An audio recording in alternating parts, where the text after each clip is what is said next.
This program features live coverage of an African safari and may include animal kills and carcasses. Viewer discretion is advised.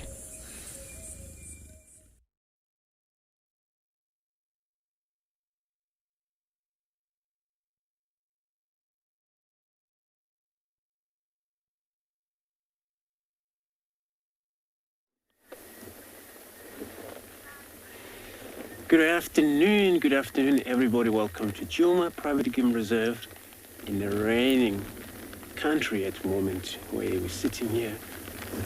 Looks like there was actually quite a few Impalas running around in this cold. So welcome aboard to your very own safari through the African bush.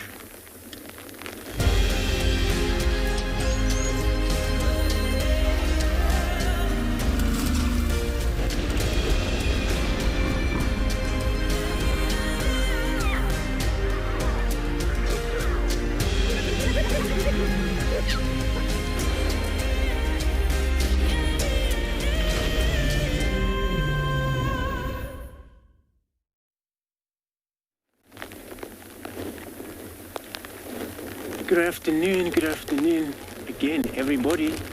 Welcome to Djuma Private Game Reserve here in Sabi, Mpumalanga in the raining country. My name is Andrew. On camera I have David this afternoon. Always remember his name. So we're looking at actually Impala, which they perched themselves in this very beautiful open area, which of course they don't have a choice. Only the two of males that we can see right now, I believe, could be more. It's pouring, a little drizzling out here. I mean, I think it's been like this for the whole day, and we're just gonna see if we can work around it. Sitting on a temperature of 22 degrees today, 71 Fahrenheit. This is where we stand, cloudy, and it's pushing from the south to the north again. The direction of the wind hasn't changed yet.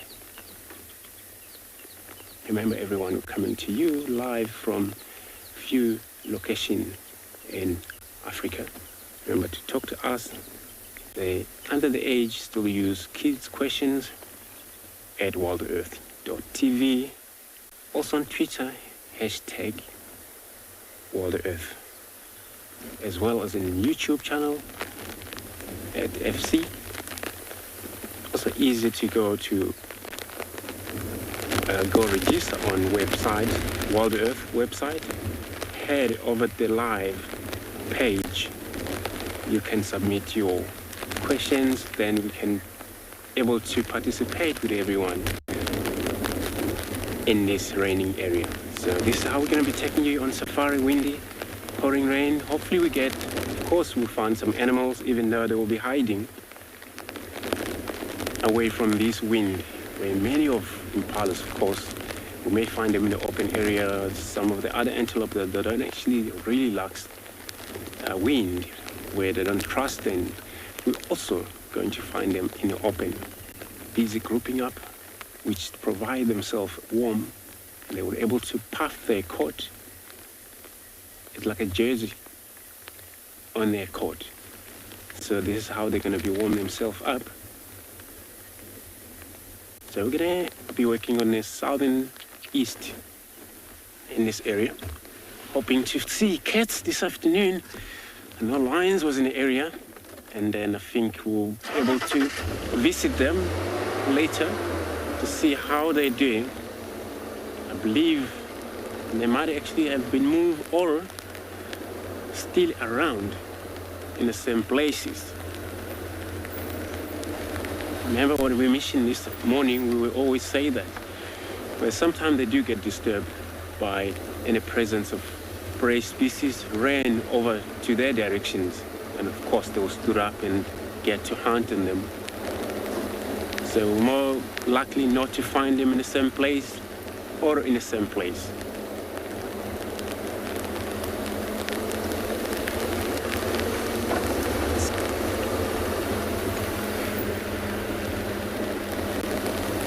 Chris? Yeah, you're right. I'm also hoping, I agree with you so much. You know, weather like this, it can be less of herbivore species sometimes, or you have a chance of seeing more of a cat, which they would be out about and try their hunt. And this is how they will be doing. Oh, we got a more of a rank of impalas and we're right inside. Looks like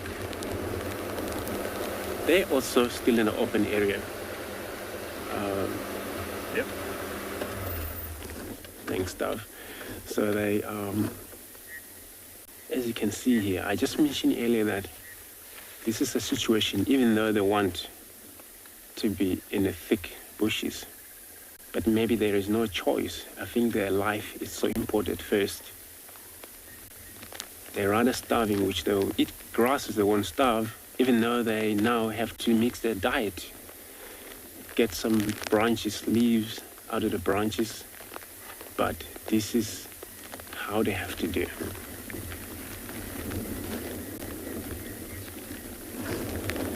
So they will be grouping around here and they have a chance of survive. We're in quarantine at the moment. The quarantine is actually in a bigger, slightly open area where most antelope really trust to be around here. So yeah, I'm gonna carry on search to the south. I'm gonna be sending you over to a Loring.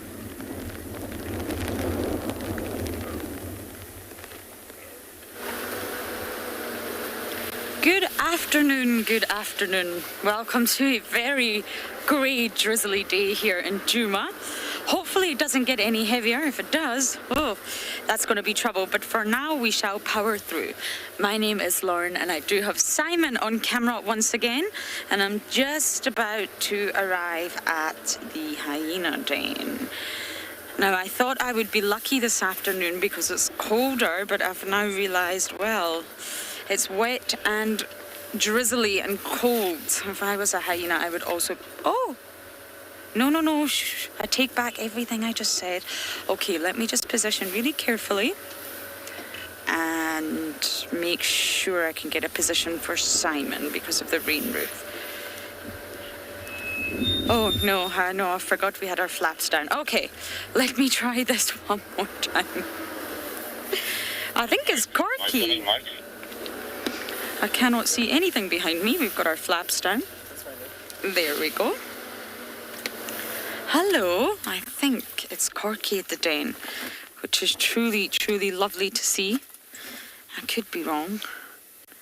And she's obviously nestled right into the den entrance. Corky's got a really... Yep, I think it's Cork's. Quite a damaged left ear, quite a scarred face. So that means her little daughter must be tucked in there as well. Hello, girl. How are you doing on this drizzly day? Water and the dam cam's back up and running. Can you believe it? I just want to say a big thank you to Marcel who did that. Put a lot of effort in to get it up and running for you again. He's a technical genius. Thanks to Marcel. And we're blessed with water. It's not very pleasant to be driving around in, but of course it's very, very important for the environment out here.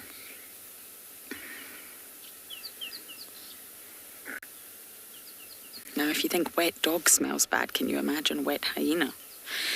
So although today's weather is very different from other days, this sort of builds on what I've been saying about the time schedule, if you like. Everyone started to panic. We've not seen Corky. She's just suckling at different times. That's all. She's one of the lower ranking females. Don't know if she's second from the bottom or bottom, but she'll just be trying to get food in different ways, scavenging, hunting at different times, following different trails. And she obviously just spends time at the den when WildEarth are not here.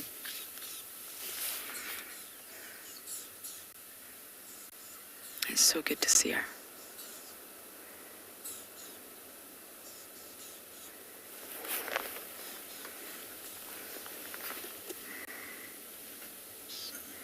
Catherine, I'm going to guess you're new to the show. Hyenas eat everything. absolutely everything. There is nothing that I know of that they will not eat. Look at that beautiful hibiscus flower growing there, Simon. You see it? Actually, that's a really good point. They probably would not eat a hibiscus flower and they wouldn't eat vegetation, but they eat all all animals, from reptiles to fish to birds to amphibians to mammals. They eat very rotten, putrid carcasses. They eat anything that's in our garbage bin, and I mean anything, even almond milk. Yes, almond milk. Simon loves almond milk, don't you, Si? No, it's mine. But really, they're very opportunistic. They'll eat anything. They're also known as bone crushers because they really do crunch through and eat bones. They have such a high level of calcium. One of the main reasons that their scat is white, or it turns white, and another reason that their milk that they produce for their offspring is so incredibly rich. They really will eat anything. So opportunistic. I've actually seen a very, very old, rotten, liquefied tortoise and a hyena come and lap it all up. But they're just predators. They're opportunistic. No need to be fussy. Gorky, what are you doing?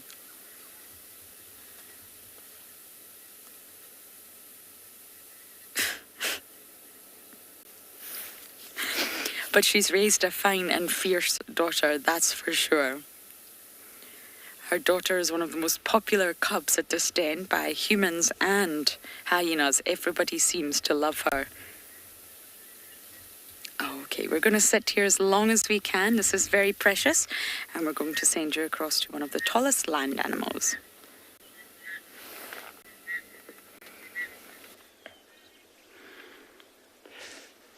Good afternoon and welcome to andBeyond Phinda Private Game Reserve. We've just came across this beautiful male giraffe who's just slowly feeding on this tree here. You can tell by looking at the size of the trees, it's quite a popular tree. It's been fed upon quite a bit, and lucky enough for this giraffe, he can reach right to the top of this tree. My name's Pete, and behind the camera we have Odie, and this afternoon we got really, really wonderful weather here at Phinda. Really nice and overcast compared to some of the other reserves around here. There's quite a bit of rain this afternoon. Well, this giraffe's getting a nice scratch from those dead branches on the tree as well. Look as he walks away at that beautiful whip of a tail he's got there, just swashing away those flowers.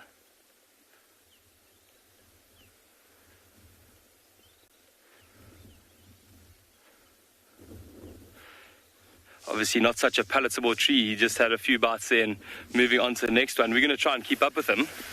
Just going to go forward slightly.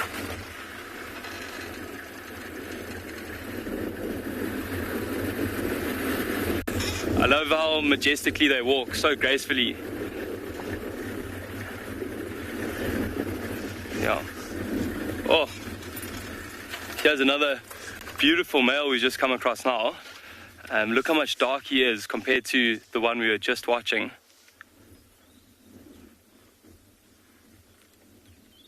You can also tell by the tops of his horns, it's quite a lot more bare. I'm going to go forward a bit.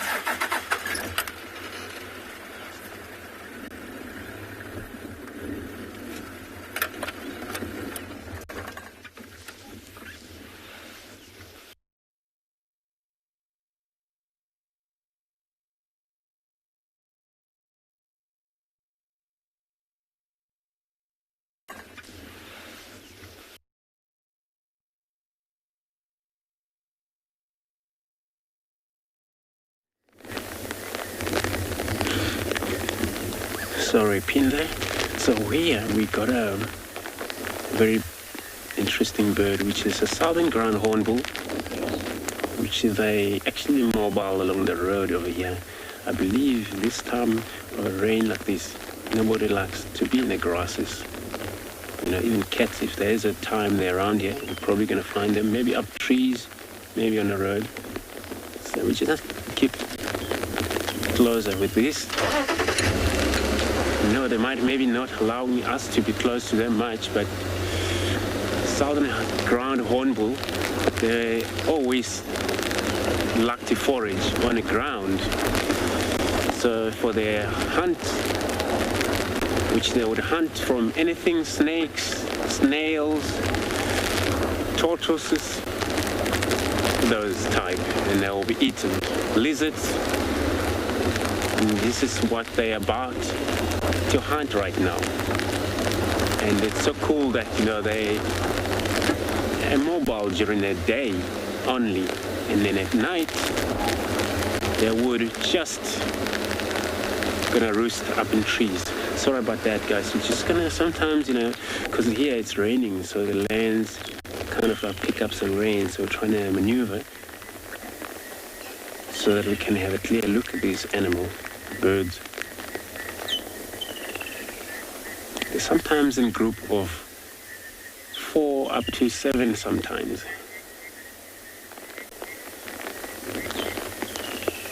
And a very strong beak, as you can see there. All their hunt they do.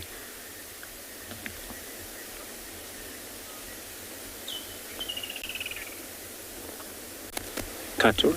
So you want to know how they actually make sound, like kind of like deeply ground sounds. Mostly when you hear them, you would think they are lined somewhere. And then they almost, especially early in the morning, wherever they're nesting, they're more likely to make sound every morning. So that's actually I cannot make it really, but that is actually a sound that they make.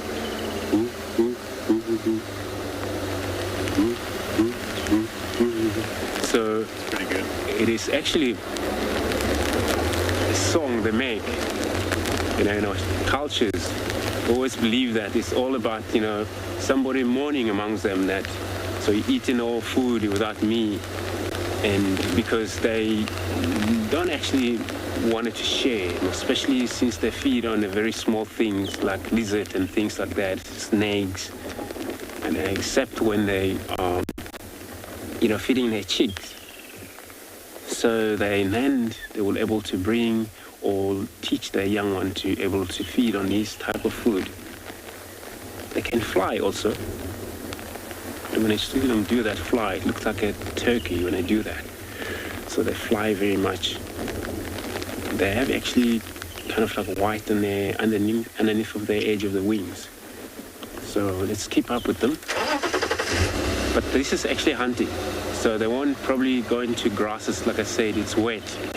So we're going to try stay far as much as we can further distance, and we can keep the sight going for them.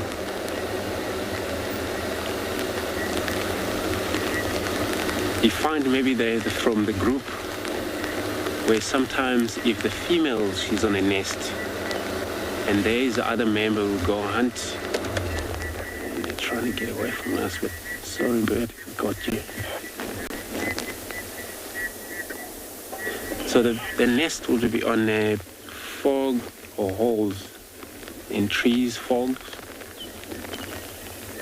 and then they occupy that. More likely to return to if they have actually quite a few nests where they use during their activity around, during their movement. I only bet it looks like got something there. It's gonna go off there.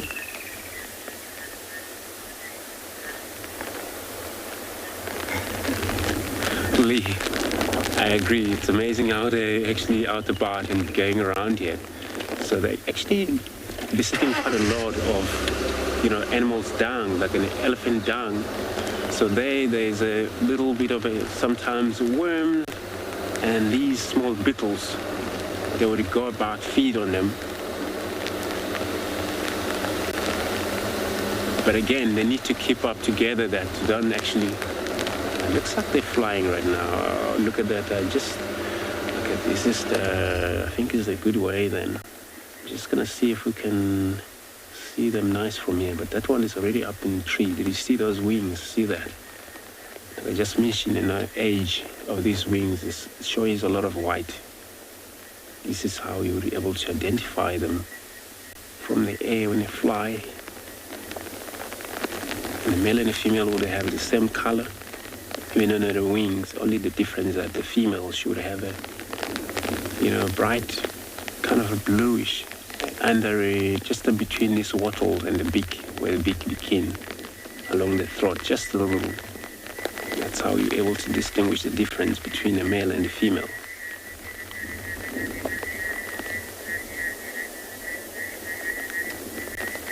And it's so cool because also you have a pair breed on this bird as well. I didn't actually have a nicer look at these, whether it's one female or male or both of them you found it's a male. In fact, that one I can able to have a look at it. We're trying to balance.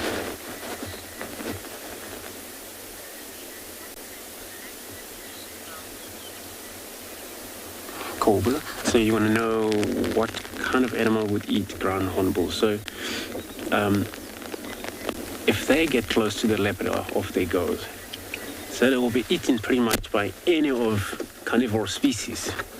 Also these python, if they pose themselves close by to those, of course they will get eaten. If leopard get hold of them, of course also they still get eaten. If they fly away from the lions, they still get eaten as well. Those are small cats as well as the sable. If they don't get away from them, the caracal will still eat them. But they are so clever, or always making sure that they save their lives and making sure that they move away from the danger immediately. And they actually have a problem with their habitations, which is the only thing disturb their lives wherever. So since they have flied away, I'm going to carry on, check the southern boundary for a cat.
Simon's given you the most beautiful views of the rain and the clouds over Buffelshoek, away up in the north.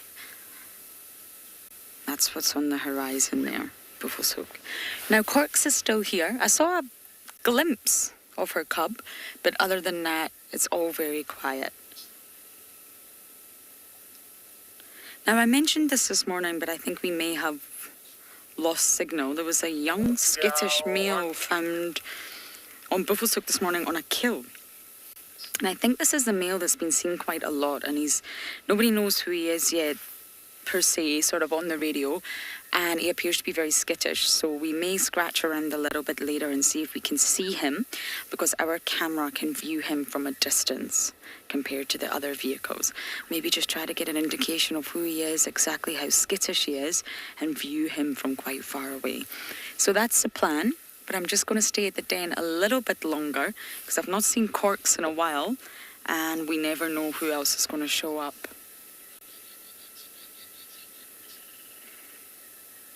The animals just have to wait out the rain. They can't hide indoors under the duvet like we can.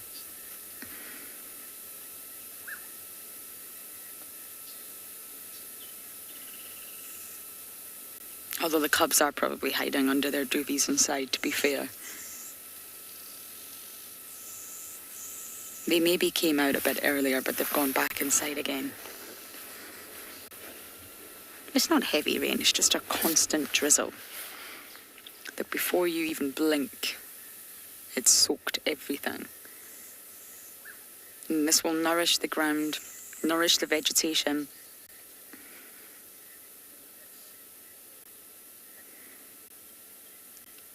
Peter, it doesn't look like it. It depends what direction the rain is blowing, how heavy it is, if there's wind. If the rain was blowing to the south, then yes, I guess it would drizzle into the den. But you can see there's a white patch behind Corky's head. So a funny feeling it's not moving that way. But it's not that heavy. It wouldn't cause any damage into the den. It's a lot deeper than we realise. There's 6 little cubs in there. And a few of them not so little anymore, to be honest. It's deep. And it's probably very intricate. I think there'll be lots of tunnels and little burrows and spaces inside. And of course there's another hole at the other side. An exit hole, if you like. Another dentrance. Or dexit. But yes, it really depends on what kind of rain you've got. But right now it's very, very light. It's just a drizzle. And to be fair, Corks doesn't look that wet or soggy.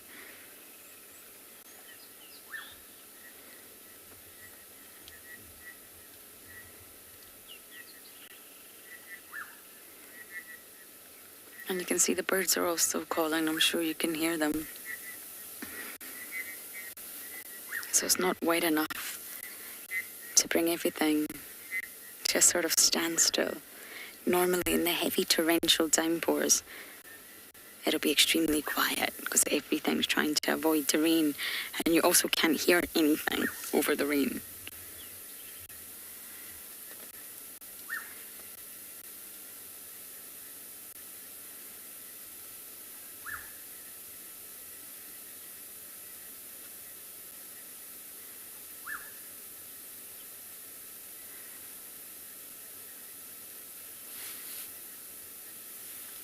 Samantha, you're asking, do the adults prefer to use the den?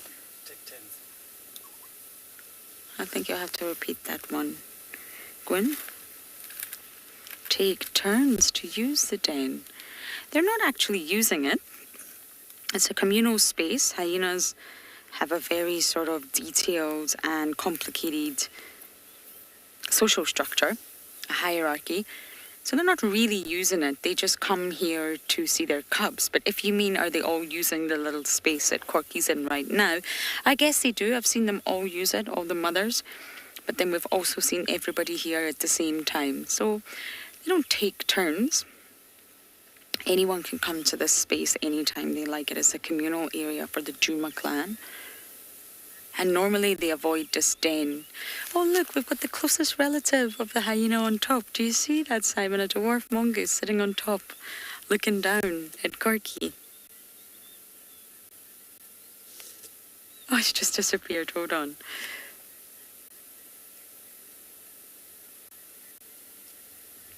Okay, we'll try and find that dwarf mongoose for you again. But for now, we're going to send you across to some cheetah on a kill. Or possibly not. I think you might still be with us.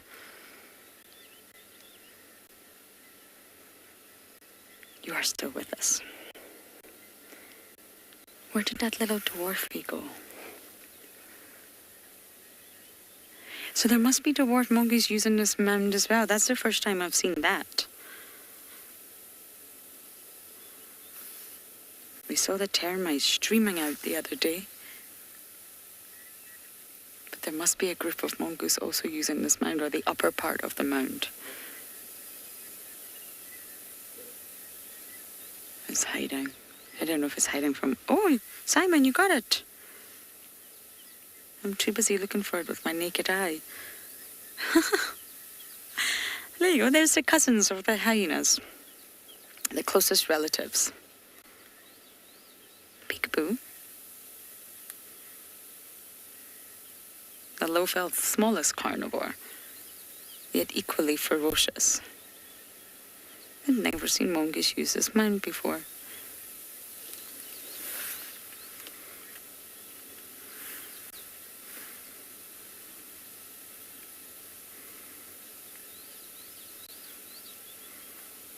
It surprises people when they hear that about the mongoose being the hyena's closest relatives.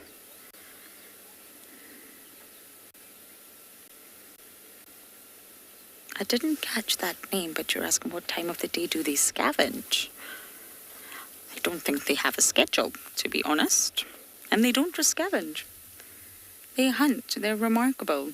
And I don't think any organism out here really has a specific time. But they are essentially nocturnal. So you will find hyenas active during the day. But generally speaking, especially in summer when it's far too hot, for especially mammals covered in hair, you will find that they sleep all day, seek shade, try and stay cool, wallow, and then at night time they'll hunt and scavenge. So hyenas are primarily nocturnal hunters and scavengers. But again, they're opportunistic, so it really does depend on what they come across and when. For example, Sutu this morning with Sabui, she was obviously just on a little stroll and came across that wonderful scent of Sabui's kill in the tree. So now we are going to send you across to those cheetahs on a kill.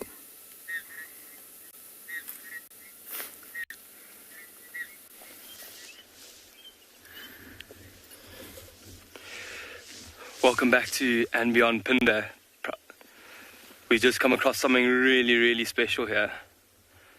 I'm sure if you guys have been watching recently, you might have seen these 5 cheetah around.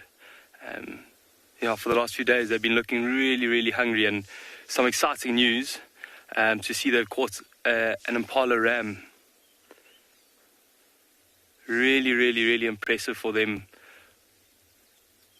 to have caught this. For 10 months old cheetah, it's quite a catch.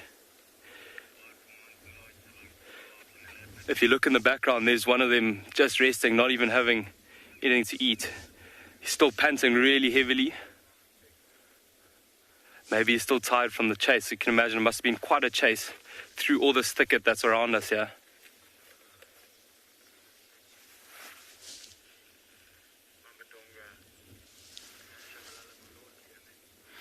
If you look at those 2 cheetah on the right-hand side, also the one on the left, they've got their heads kind of just around where the stomach is. You can see that stomach's quite swollen there. And with cheetah, they very, very carefully eat around the stomach and try not to puncture it. You can imagine with them being so small and at risk of other predators smelling the carcass, they try not puncture that, because as soon as that's punctured, the other predators in the area could pick up on that smell and rush here, and obviously they would be able to chase these cheetah off this carcass. It's also the reason that they're eating so quickly. You can see they're scavenging as fast as they can, trying to engulf as much as they can before anything else picks up that there's a dead animal around here. You can also see that one on the left has just stood up now, really high alert.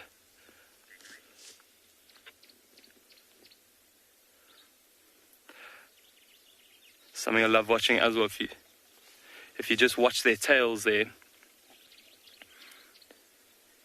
their tails are just swishing from side to side. You can just see how happy they are.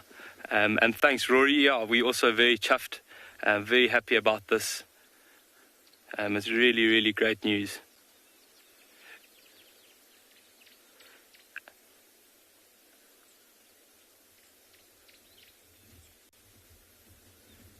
The one on the left seems the most concerned about other predators around. You can see he's having a few bites and then looking around.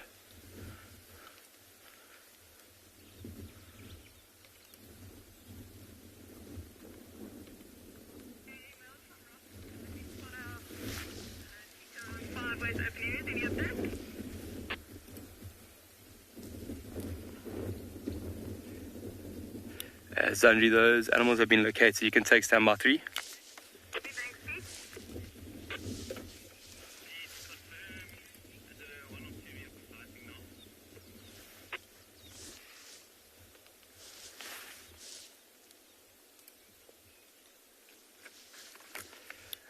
Ross, just stand by. Look at that blood on the one that's sitting up now. You won't see it there for too much longer. They're very clean animals. You can see they're constantly licking their mouths, but I think as they're feeding now, they're keen to rather concentrate on just getting as much as they can in before grooming themselves and getting that blood off.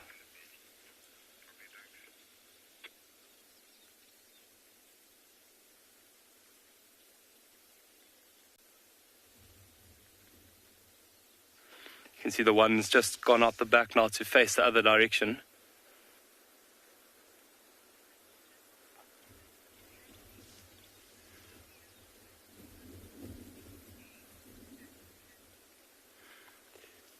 Sassy Cassie, it's just a lot nicer for them to hunt during these overcast days.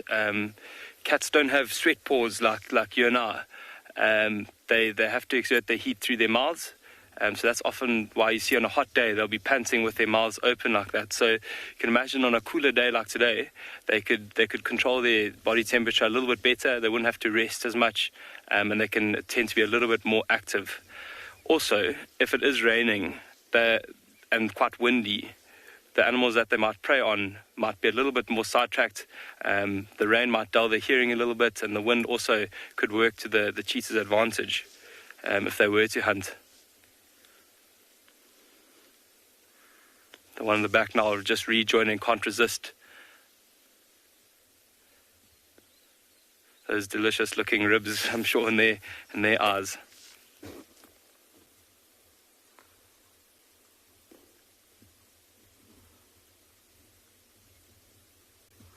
Look at that one that's just standing up at the back now, face covered in blood.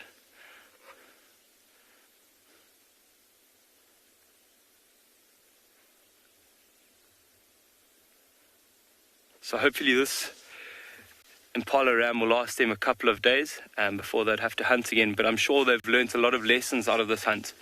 Every day that they grow older and older, they'll be learning more techniques and new strategies on hunting. See that one at the back now is also out of breath.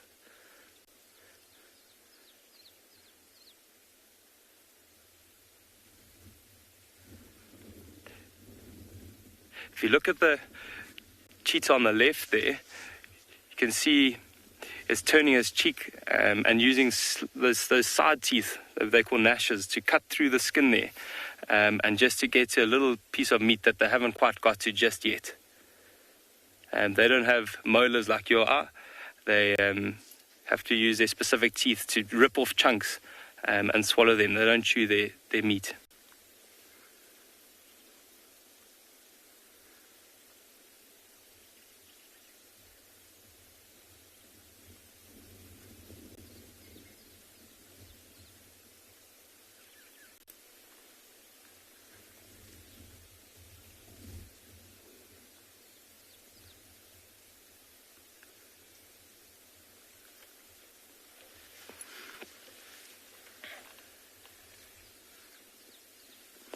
Yeah, really beautiful. I know I mentioned it earlier, but just if you look on the right-hand side, that tail just swishing from side to side, that's often just a sign of their satisfaction, and that they're very content with their catch and probably with the weather as well.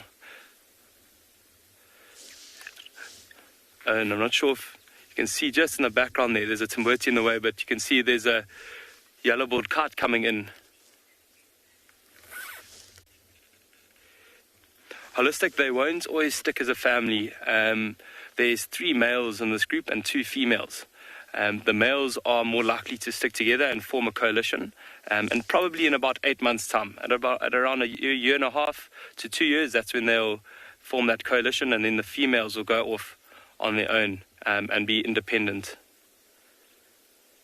You can imagine 3 males together is quite a force to be reckoned with. On the reserve at the moment, the biggest coalition we have is just 2, so might take them a few years, but they would surely become the dominant coalition, at least in the southern part of the reserve.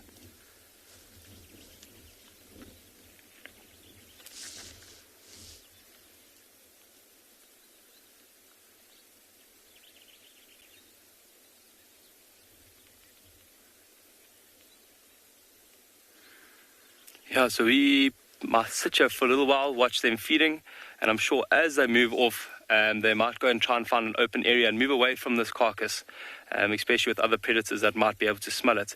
But I hear Andrew has found another cat with spots that's also caught something.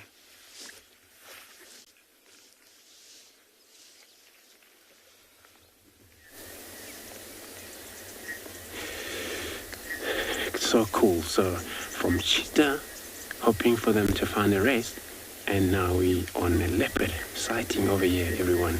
As you can see, you actually have to stop far distances, and there's actually another vehicle which they're slightly closer there, and you may have a little bit of a talk in the background, so I'm not only one in sighting, but it's a Sibui, the leopard, with looks like a young impala. They say the kill is there.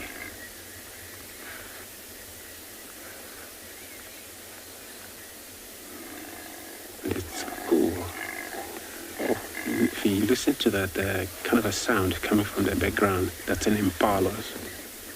It's not a predator, it's an impala trying to vocals, probably the dominant actions and chasing one another.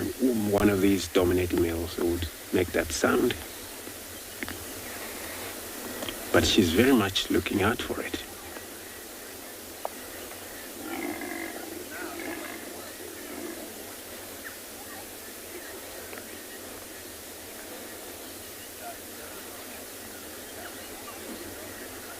And it's a perfect spot where she is right now.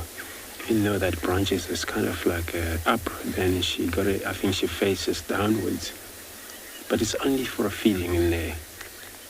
And it was a glimpse of hyena underneath. But we cannot see it right now or take you through it right now. It comes out again to the open or visible.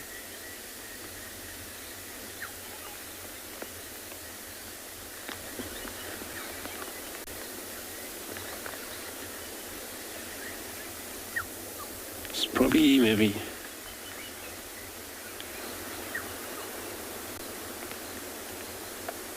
Vixen. You want to know how big is a prey leopard can host up in trees. So sometimes equal weight, which Impalas sometimes weigh 55, 60 kilogram, which a female leopard would weigh anything from 55 similar, but she will be able to bring her pretty much equal weight, size of prey up in trees. We're talking about a female. Male would even more than powerful than a female anyway. So there it looks like was a young impala that's trying to finish off. I hope she doesn't actually lose it because there was a hyena there. If that meat ever dropped down, then she forget about it. It's going to be gone. Hyena will take it.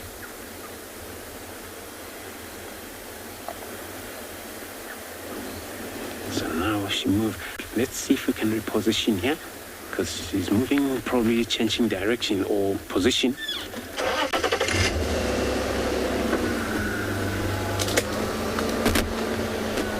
Probably killed it maybe last night. You know, was a lot of opportunity for cats to hunt and successful because it was windy. Yeah. So there's a hyena there. All right, we can. Here it's actually a lot of lineup, but I'll see if I will stick around for another look at this animal while we.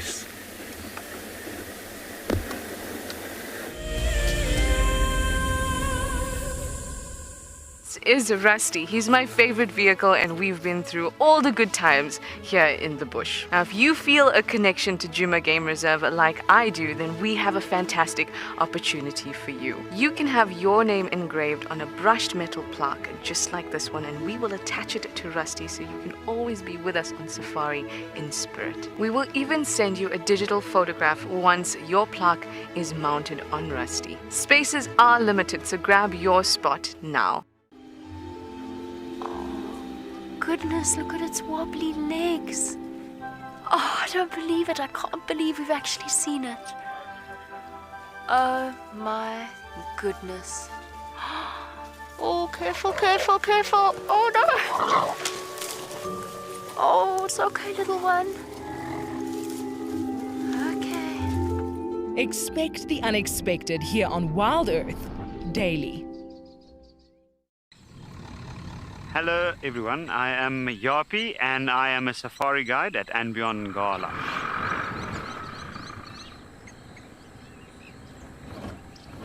My favorite animal is the lion because 99% of the time it doesn't do anything. And the 1% of the time it does, it's just awesome. Catch up with the guides daily here on WildEarth. Have you been watching WildEarth and dreamt of being right there on safari with one of the guides? Well, now you can. WildEarth is offering you a chance to buy a ticket to dream. You or a friend can hop on board a live WildEarth show and join our guide on safari. The ticket is redeemable at any of our locations, anytime in the future. Only a limited number of tickets are available, so don't wait. Get your ticket now and start dreaming. Terms and conditions apply.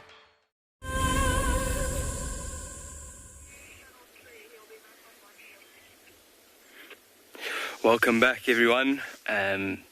These 5 cheetahs still at it, still going, still feeding on this Impala carcass. You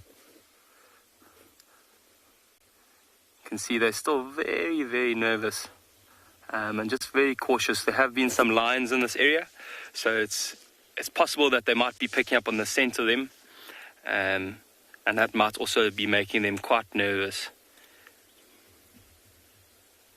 You can see now they've almost finished the back half of that Impala ram. Something gave them a bit of a fright there.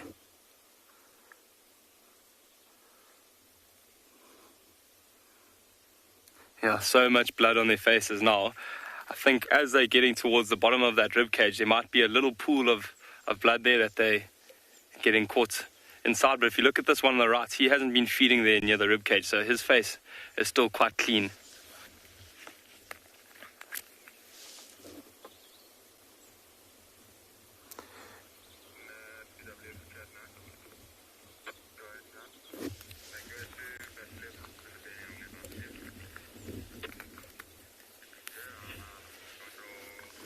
Thanks for the question, Jacqueline. So, yeah, they lost their mum, so about 4 months ago.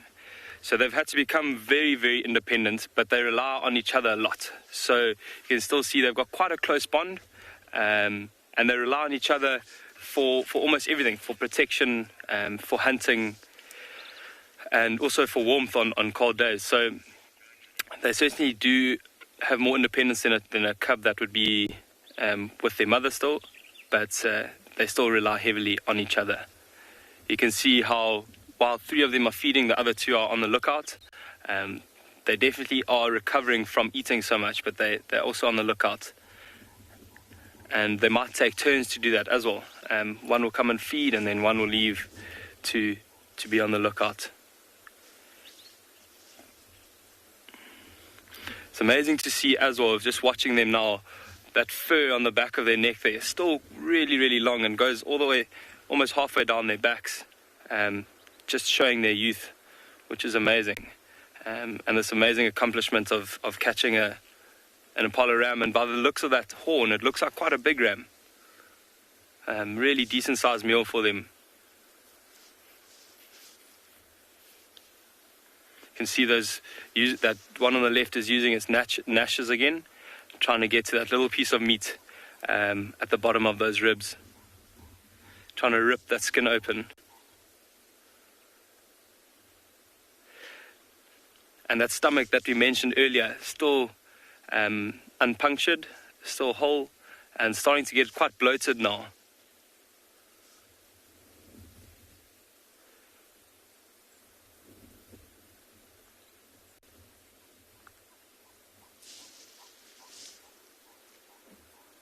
The one closest to us now has got half the femur on top of its head. They're just popping out now. Probably trying to get to the hamstring there.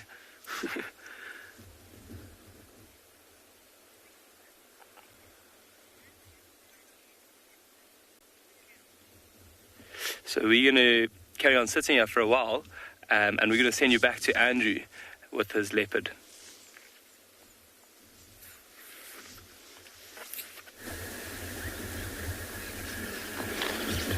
Thanks for that. Since cheetah, they're actually ground animal. And then now what we got here, again, I was buoyed the leopard up in the trees. Such an amazing. Now we got birds arriving from the background there. Looks like all raisins, shrikes. They probably amazed or trying to,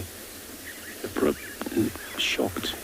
Because all birds maybe, every time they see a leopard, because they actually sometimes get killed by leopards, many of birds. So they will shout at the leopard, and they will shout at the snakes. Oh, those are dangerous, most of them. They're probably going to shout at them, and this is actually warning the other animals that are around, other birds that are around. They won't get along with an owl, they won't get along with an eagle, as long as it's another predator to them. Now she changed position from where she was. There, I think meat is not comfortable because it's hooked both sides, balance. One just gonna slip her down.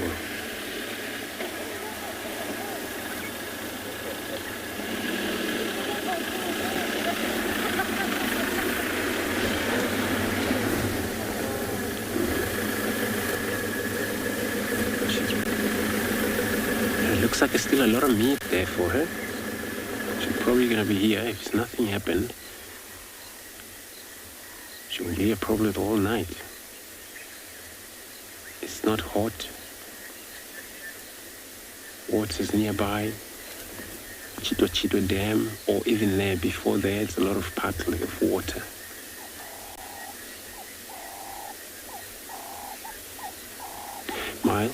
That depends. So you're asking when would she eat again after this meal?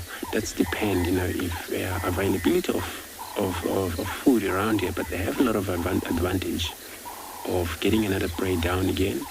If, for example, she finished during this weather like this, then she'll probably gonna take it easy. She won't push too much on hunt for probably a day, but the next day, probably she will. And drove by the energy of the weather, where it's now they don't get tired at all. But of course, when it's hot, 2 days, just because of they don't have to push too much on hunting. Spend 2 days after they eaten decent meal. By the third day, see that leopard will push too much on a hunt again.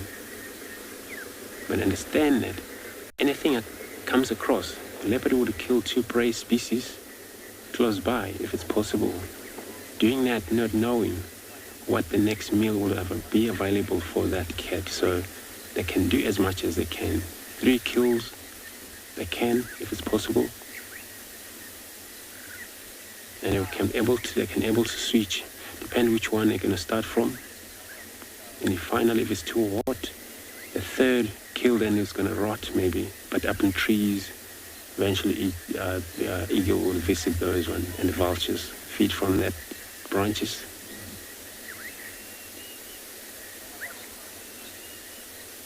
But they don't waste food for sure. See, she's actually plucking the fur off.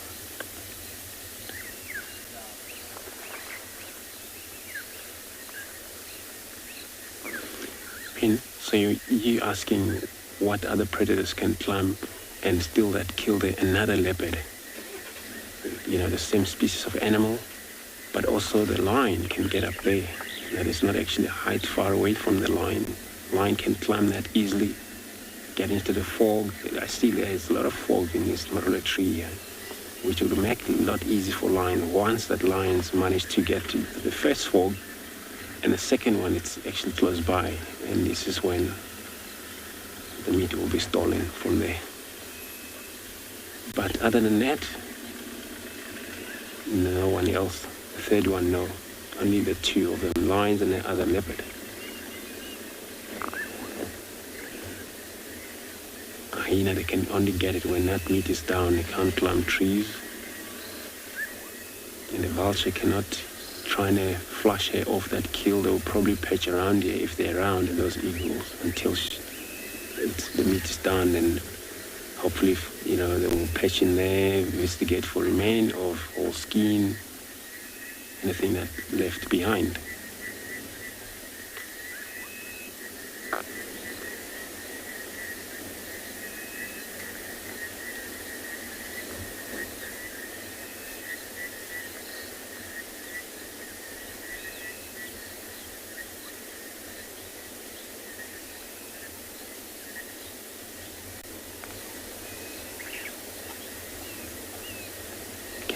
Actually chopping theirs.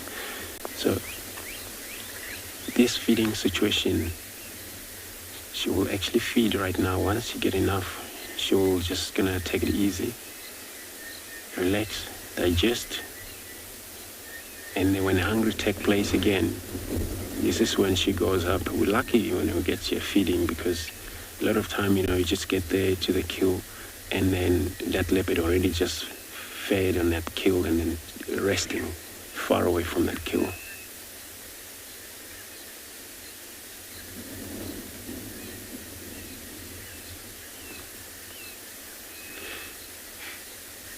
So I'm gonna try stay put here. If I don't get pushed by the other guys, for me to move off, but let me send you over to Lauren with a leopard.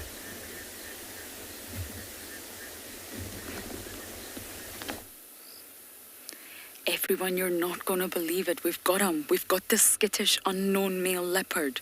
Now, we've positioned ourselves very, very, very far away, because I've heard he's skittish. I'm just going to do this really slowly, on approach, on approach. Now, all you leopard experts, help me. He's been called in as unknown. I don't immediately recognize him. He's been called in as a male. I also don't immediately see testicles, but this is the only information that I've got, and we're viewing him from quite a distance. And if this visual is anything to go by, he's looking at us. So I thought we'll give you a long distance visual so that you can at least screenshot, help me out here, and then slowly but surely we'll try and move just a little bit closer. But I don't want to scare him. Oh. If he's not habituated, then he's not habituated, but I don't know who he is. And I wasn't sure we were going to get signal here, but you know me, I like to take risks. He's got a kill, I believe. So I wonder if he's climbing up to that. Okay. Let's try and go a little bit forward, Simon. I don't know how easy this is going to be, and I don't know if we're going to see him again. But there you go, we saw him. I know there's a road going down here. We're near Sydney's Dam on Buffelshoek, everyone, just to give you some indication of where we are. I also don't want to go in low range. They say that low range is easier for the animals. exciting.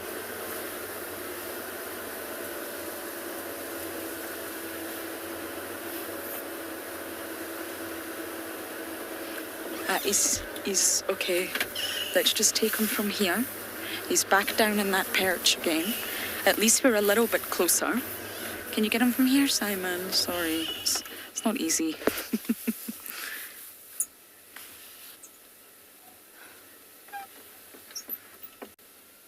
Yeah, he's came back down to the same position. He's watching us. Hello? Who are you? It's a very strange feeling for me to see. I don't see testicles. I'm not trying to be vulgar, it's just normally it's very easy to identify a male because you can see immediately.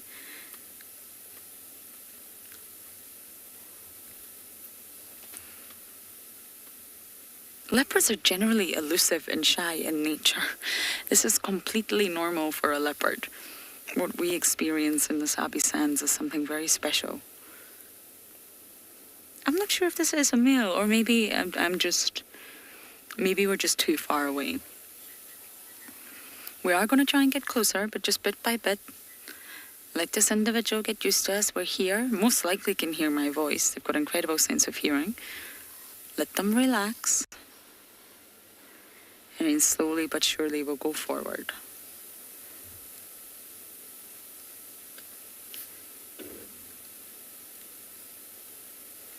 Oh, wow. Okay, so it is a young male. Oh. And James Richard, you're saying it's the same one that Tristan has had recently. But other than that, I'm not sure we have any more info. It's very strange not knowing the leopard.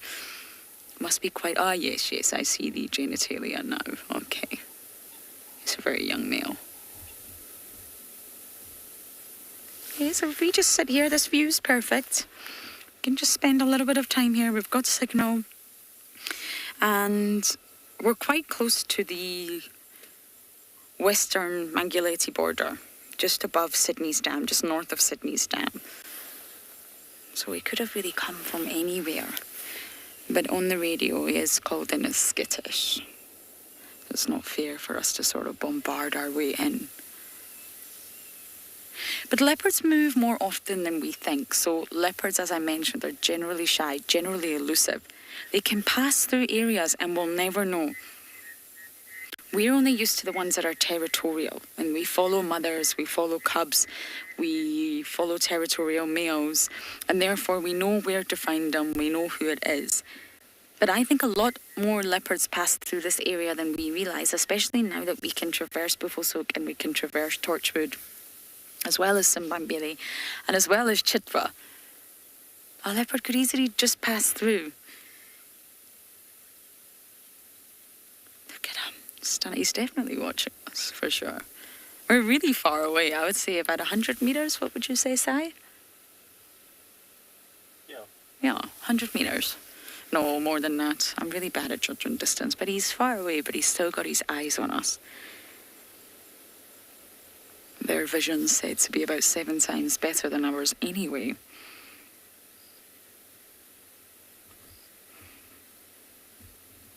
Tandy, I think I just touched on that, but leopards are generally shy and elusive. They're not... The leopards that we see here, your Tandy, your Sabui, that's with Andrew right now, Klalamba, Tingana, Hukamuri, they've just become very habituated to vehicles because they've spent time around vehicles since they were a cub. It's called habituation. But normally, leopards are solitary. They're camouflaged. They spend a lot of times in the trees avoiding everything. By nature, leopards are elusive. It's not easy to spend time with them. It's just in this particular area and other areas, they've just become habituated to the vehicles and therefore they're not threatened by them. But this is obviously a young male that maybe he's just not habituated yet. Maybe his mother was extremely skittish. Maybe he's had a bad incident with a vehicle. I really don't know. They learn a lot from their mother. So if their mother reacts to everything, including vehicles, maybe she had a bad incident, then that will filter down. They also say that I believe Mawati's mother was quite skittish. But he's fine now. We've kept our distance. I knew he was here. He got called in and I thought I'm going to risk it. But I knew I had to approach really, really slowly. So maybe in the next 10 minutes or so, we'll turn our engine back on. But we don't need to go close. We've got perfect views. Wow. I'm not used to seeing a leopard that I don't know.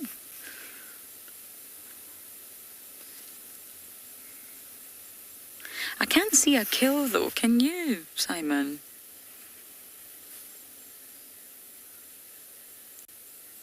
I didn't catch that name, but you're saying he looks so lonely. Oh, I think he's just relaxing. He's just enjoying this big fat branch in the marula tree and taking it easy. But yes, leopards live a lonely life, I guess. They're solitary. From the minute they leave mom, for a male that's normally around 2 years old, they're on their own until they find a female to mate with, and that's it. And even for females, once they disperse, they're on their own until they, of course, mate with a male and then have offspring. So really, I guess, yeah, they do live a lonely existence. Or a strong, independent one. I'm going to switch that phraseology up and say they live a very strong, independent existence out here. They navigate the landscape completely solitary. They establish social dominance on their own. Not with a pride, a pack, a clan. On their own, they're able to establish themselves as dominant and claim a territory, claim an area purely for selfish reasons to say, this is mine. These resources, this area, this land, all the females in it, it's mine. It's incredible. They scent mark alone, they call alone, they scrape alone, they find ladies alone, they follow chemical signals alone. It's remarkable. Especially a mother. No offense to the male leopards, but a mother who's rearing and raising offspring is not only looking after herself, she's looking after her offspring, getting food for them, ensuring that she's had enough food in order to produce quality milk, protecting them, stashing them away in hidden places, teaching them. I read a really interesting article today about teaching, and I use that word really loosely, in the animal kingdom. And how we very much thought of it as a human concept and a human thing that we do. We teach our young, we teach others around us. Kind of ignored the fact that it definitely happens in the animal kingdom too, even in insects. There's a wonderful study, I won't go too much into it, about bees and how they actually prove that bees teach one another, and ants. And mothers teach young. Yes, they don't stand in front of a blackboard and use chalk and, well, go through the ABCs, but there's different types of teaching.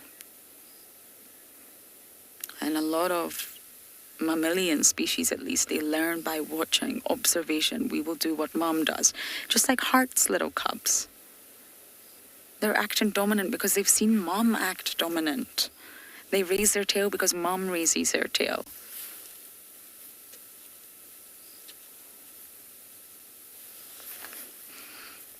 He's still staring at us, I think. I'll wait till he relaxes a bit again until I go forward. But this is how the habituation process starts. You just spend time with the animal, you talk. He gets used to the sight of our bulky vehicle with his rain roof on. He gets used to the sounds of human voices. He can probably smell it from here. The smell of the petrol and the fluids and all the sort of scents that come with a car.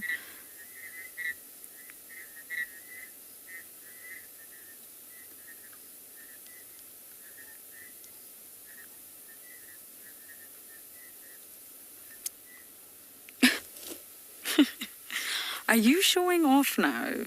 Because, yes, we all think you're very handsome. We do. Mm-hmm. Josh, it doesn't actually assist in a hunt, not like a cheetah.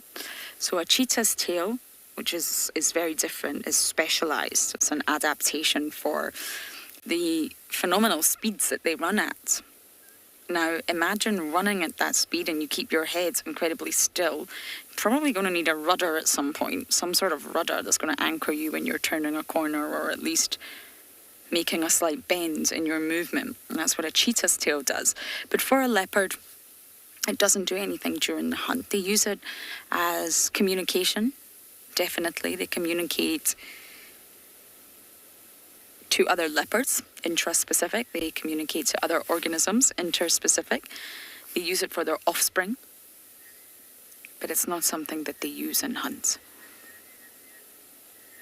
Leopards lay low to the ground. They try and blend into the vegetation. They try and camouflage. They try and get as close to their prey as they can before launching an attack. They rely on the element of surprise. The minute that they're spotted, I laugh every time I say that. It's really not that funny. But the minute they're spotted, it's really game over. And we watched Hosanna do that many times, because he's got to learn at that age. When he was younger, he's got to learn. If he's been seen, it's not going to result in success. I think he's relaxing a lot more now. Tails in the animal kingdom also protect genitalia.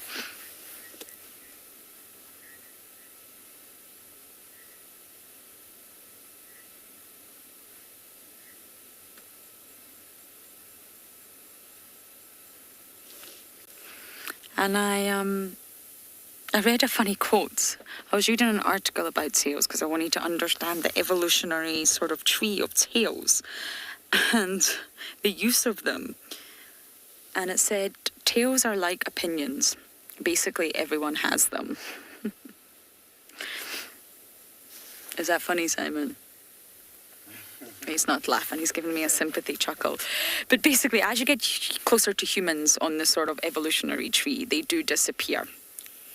Gorillas don't have them, and neither do chimps or apes. But otherwise, yeah, I thought you would like that quote. Now I'm going to try and get a little bit closer, and when you come back to us, we'll dig a little bit deeper into tails.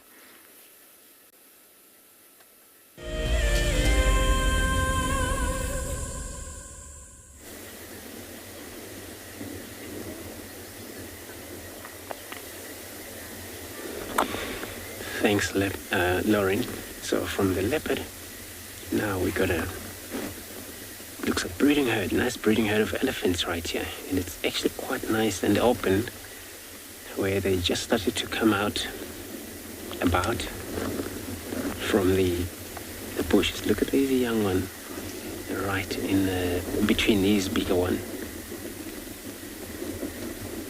Still trying to sneak in there, probably for a milk. The only way the young one were able to drink is when the female, the mother static, and then when she does that, she has to pause so that the young one can sneak underneath. Remember, the teats actually under the leg or front legs, and then allows the young one to be able to drink. Only when she's static. It means that when the animal's moving, elephants, never a chance for the young one to drink milk.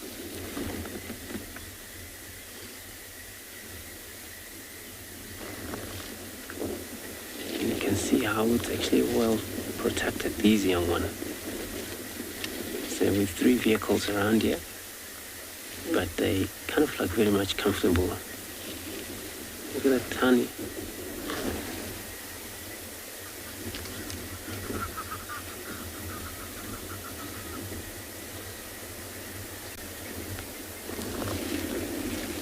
And it's so cool there. It's just enjoying grasses. And then all you hear is the trunk getting rid of grasses, put in her mouth.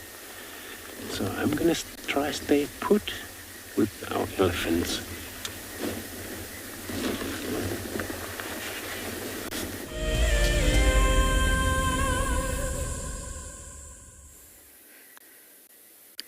He jumped down, I'm afraid.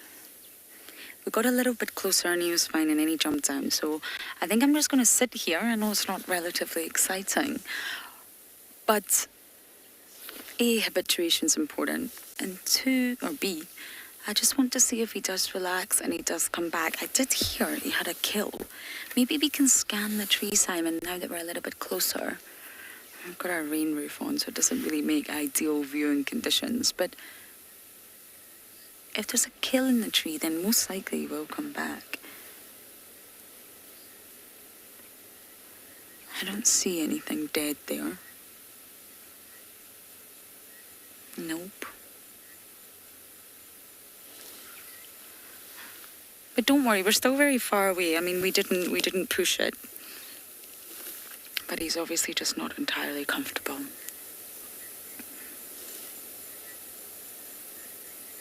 I don't see a kill. But he was found this morning on this tree, and he's returned back to this tree, and he was seen earlier at this tree. I wonder if he's just hiding down there somewhere.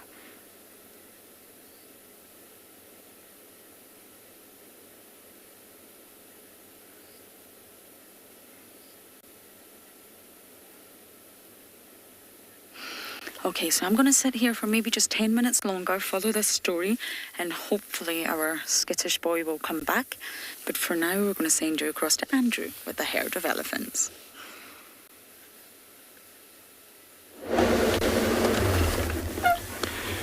Good luck, Lauren. Here we still have our nice breeding herd of elephants.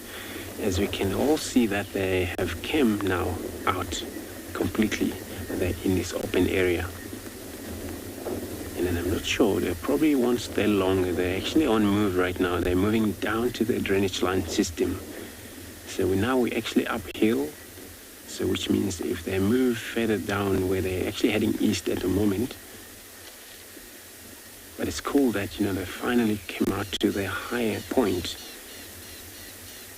And it's nice and open. Wherever it's actually matriarch here, which I think of the one that's actually right on.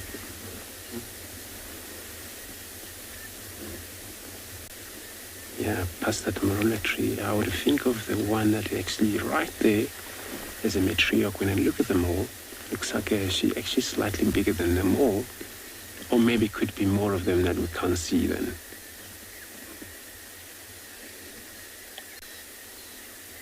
Quite a few young male mixed up here. Those are still age of anything from 8, 10 years, and they're probably about to be maybe moved out of this herd. So they would come independent. Independent means they would probably go join their uncles and their father, where they already have separated or they have formed their bachelor group away from the breeding herd.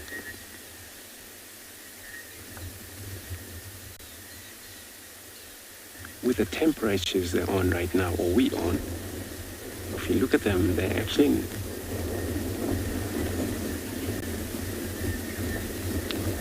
Peter, so you want to know how many elephants in the herd? That depends. So I've seen a number of elephants from 10, 15, 30, and possibly 40. I've seen actually over 40, 50 in a herd. But, a lot of time we come across anything from 13, 15, 18 of them. Sometimes, they actually big animals in a herd. There's a chance they're sometimes separated.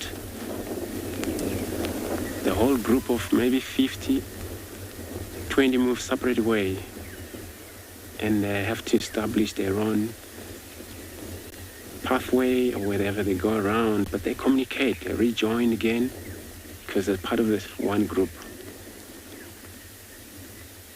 So herd again, it forms by all related members in there. Mothers, daughters, grandchild, grandson, those that are still young. This is what forms the herd now.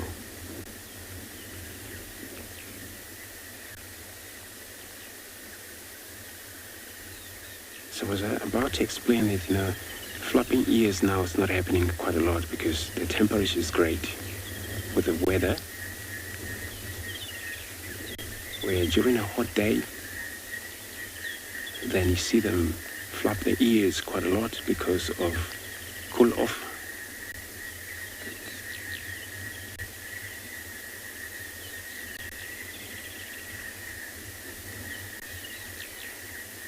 It's always so cool to see an elephant in an open area, because you have a chance to actually see the whole background and what they're about, feeding. Now, this is all about grasses, what they're taking off.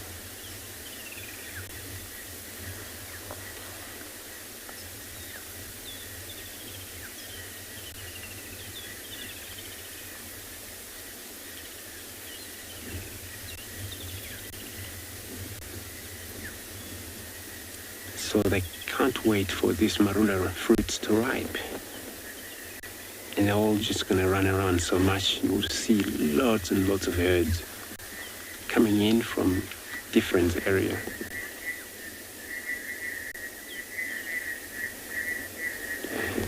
Perry, so you're asking how much food do elephants eat a day? Anything from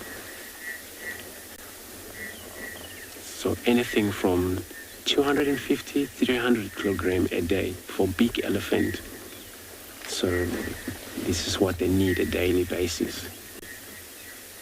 But also remember, they actually spend a lot of time setting up feed, and less time for them to rest or sleep.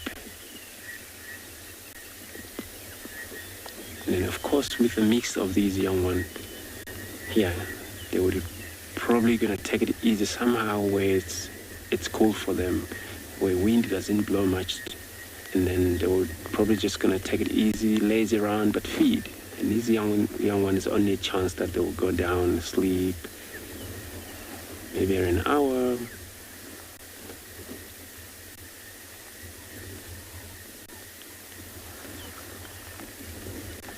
And they carry on to move again.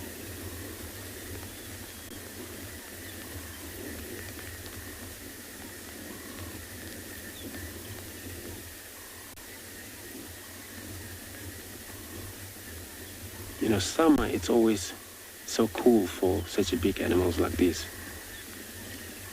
because then it's a plenty of grass. They only choose which area they have to be.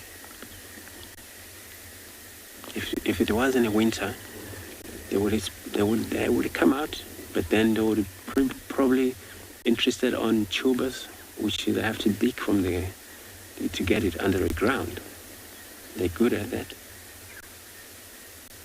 And they spend lots and lots of hours to get the amount of food they need in the winter, because it's there, but it's not actually available always when they go. They need to go to places where they know most they would get those type of food.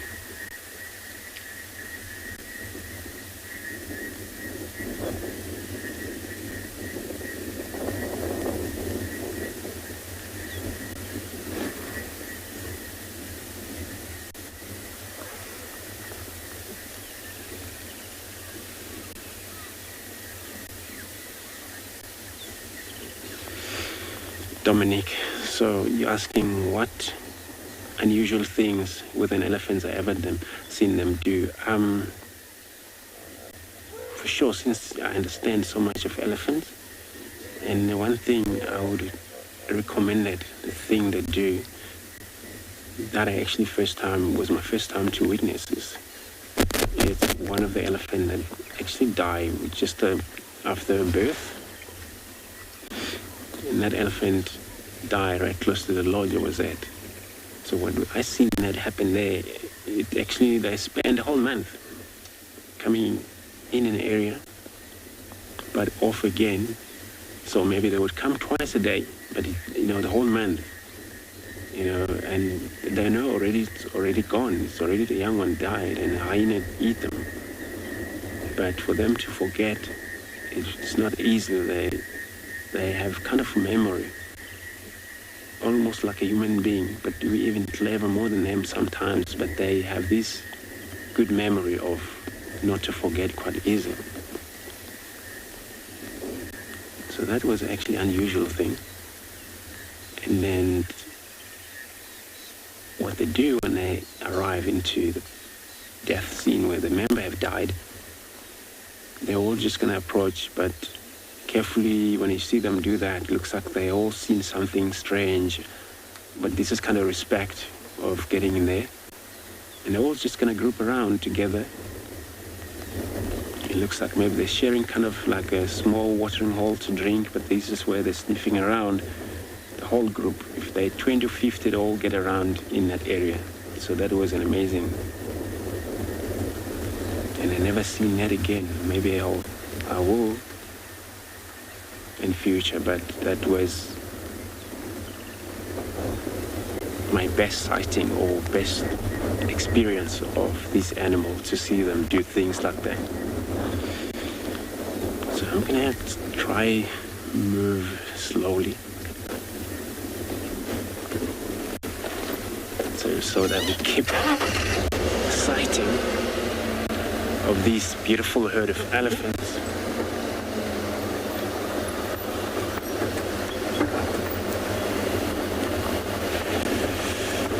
Oh, this is one of the bigger female here that I didn't actually see. She's actually following from the far end.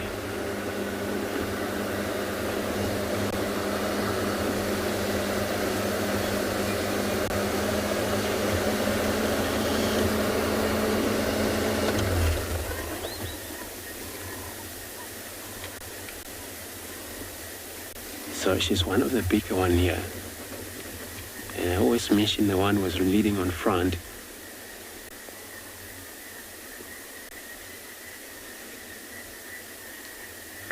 See next, so on elephants, matriarch, actually it's an old and experienced female that she knew exactly how to get around. And then how that comes about is that, it started from the family reunion there, as they all just unite and carry on with their lives. Doesn't matter how many of them there, but it's got to be one matriarch, where that it's other matriarch has been going for years and years, but change. Whenever that matriarch die, it's always an assistant, which is a senior female that is in the area, grouping with them. So she died, and then the senior female, she will carry on, lead the herd. That way, in the meantime, then it would be chosen one. If she had a daughter or another older female in the group, that will be chosen there as a senior. Once the senior, now it's matriarch. So it's always controlled here, and they all respect that. And that's why when you see them sometimes separate, it's always either one, two group have split, and the lead by the senior female, and the other one with the matriarch. And those are the ones that now know exactly how they do, where they find each other. And operational range, quite big, but they're able to maneuver around. If they're lost in contact, which they will continuously communicate until they communicate of each other's again.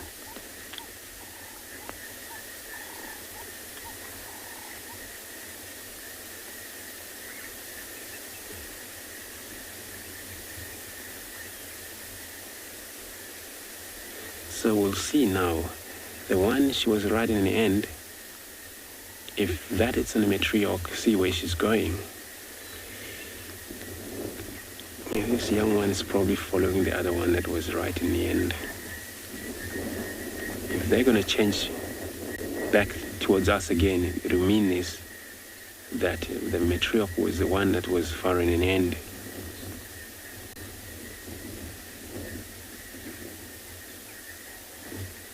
They're going to have to follow where she goes.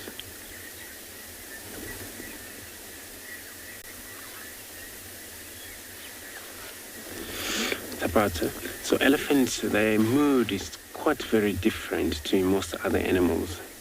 They sometimes, get irritated from their mind by sometimes, especially bulls on mast.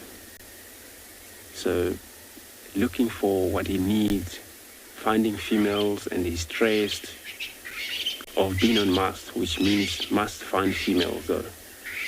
And then of course they're not around, so when they're in that mood of must as a bull, they lost control of themselves. Sometimes they become very angry towards any company around, cars, other animals being chased off.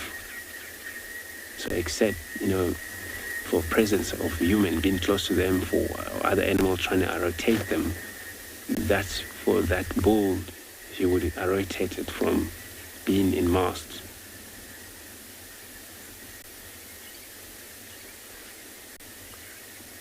But other than that, these young male also, they will sometimes freak out the herd. And they all sudden trumpet, just because young too much on the young one, which they already now coming independently. They have to move out of the group. So you see then their behavior can change while you're there, but it's not you, it's just among themselves. But in the end, you can be part of it, because now once they lost that control temper, they would go for anything is nearby.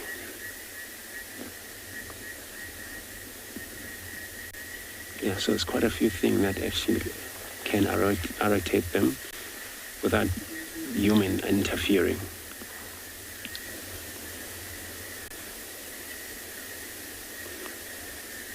Okay, now looks like we know which one is a matriarch already. As you see, they're all turning around, facing way. The last one, the female that was right in the end, she's pushing towards the dam right now, where it looks like all of them will push down to the dam side. Not down to that drainage line where I expect them to be.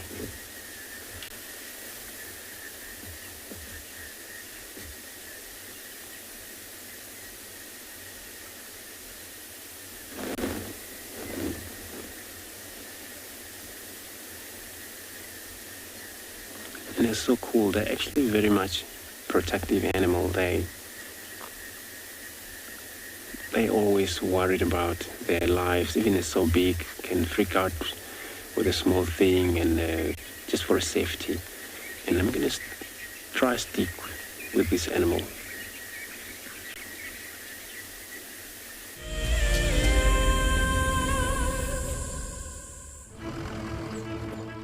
My name is Taylor McCurdy, and I work for Eco Training. I love hearing from all of the viewers. However, I particularly enjoy those of you who have been watching for a few years. Your questions are just so advanced, and they really get me thinking. If you'd like to ask a question on WildEarth, you need to register on our website. Once you've done that, head to the live safari page and submit your questions below the live feed. For the month of January 2021, we are offering a chance to win a unique WildEarth expedition to the magnificent Tswalu Kalahari.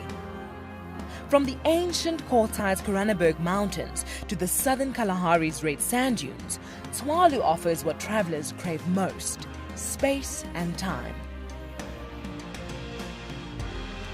The winner will explore this landscape in a vehicle, on foot, or on horseback, with a chance to go behind the scenes with WildEarth and of course meet the meerkats. The prize includes a 3-night stay for you and a friend at the luxury Motse Lodge, including flights from either Johannesburg or Cape Town. Open to all WildEarth explorers who have signed up before the end of January 2021. Terms and conditions apply.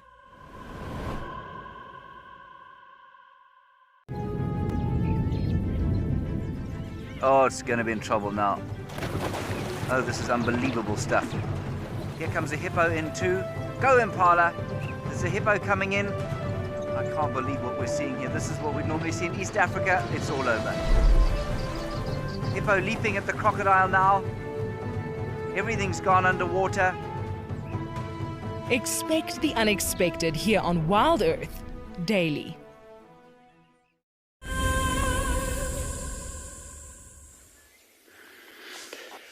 Welcome back to andBeyond Phinda, where we're still sitting with these cheetahs. They're starting to look a lot more full at the moment.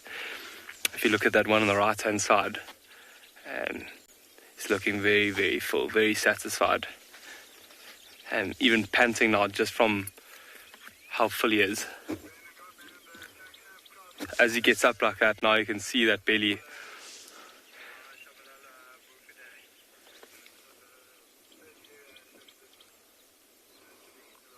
But it's quite amazing. They've worked all the way from the back towards the front of the carcass now. It doesn't look like that belly can fit too much more, but he's definitely going to try.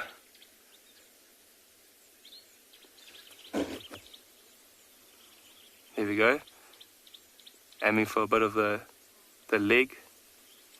You can see now with that skin that one that's closest to us is chewing on, it's quite thick and quite tough to get through. So if you just watch him, he's trying to cut through that flesh again, just to get to a little bit of the remaining meat. See there, he's trying to rip and cut with those side teeth.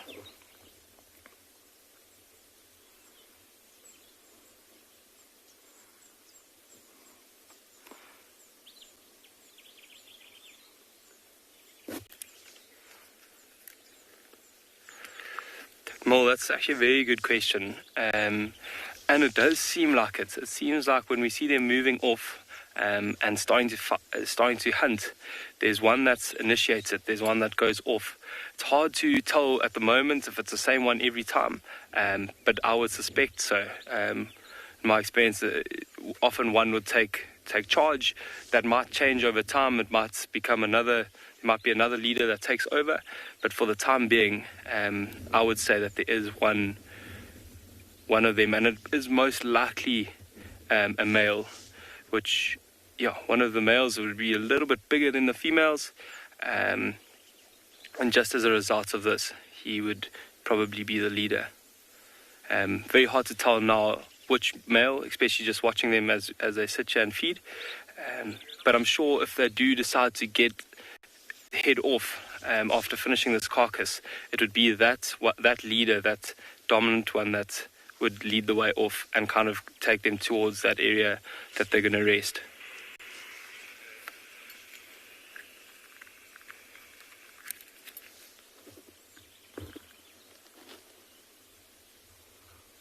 And with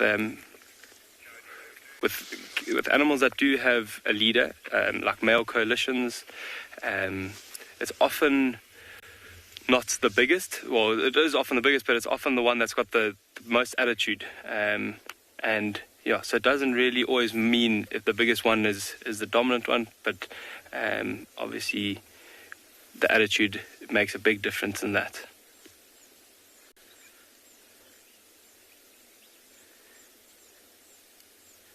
That one's standing up now.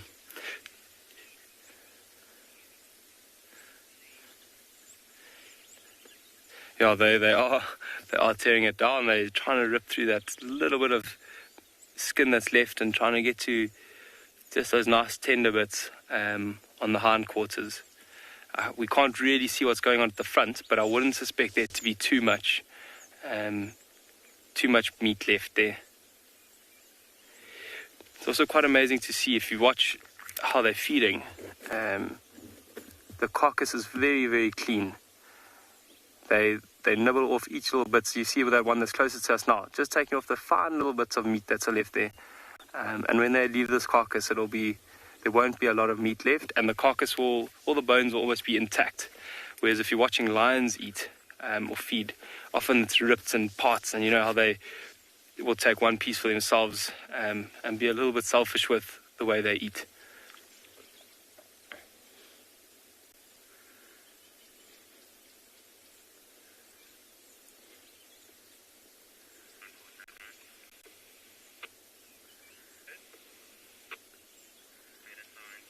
As it's cooling down now as well and getting a little bit darker, they might become a little bit more concerned about the light that's lowering. So you might notice that they start looking around even more than they're doing now, like that one's just got up. They know that some of the bigger predators start moving around, especially at a time like this, as it's cooling down even more and getting slightly darker.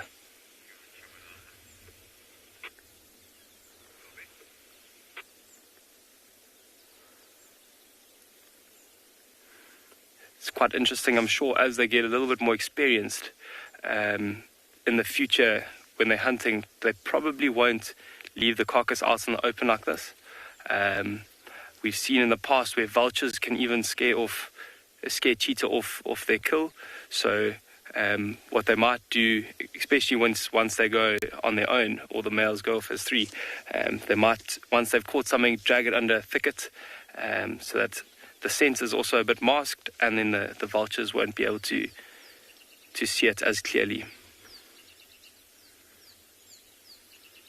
They're quite lucky that no vultures have seen them just yet, and that they're 5, so they could probably scare off a flock of vultures.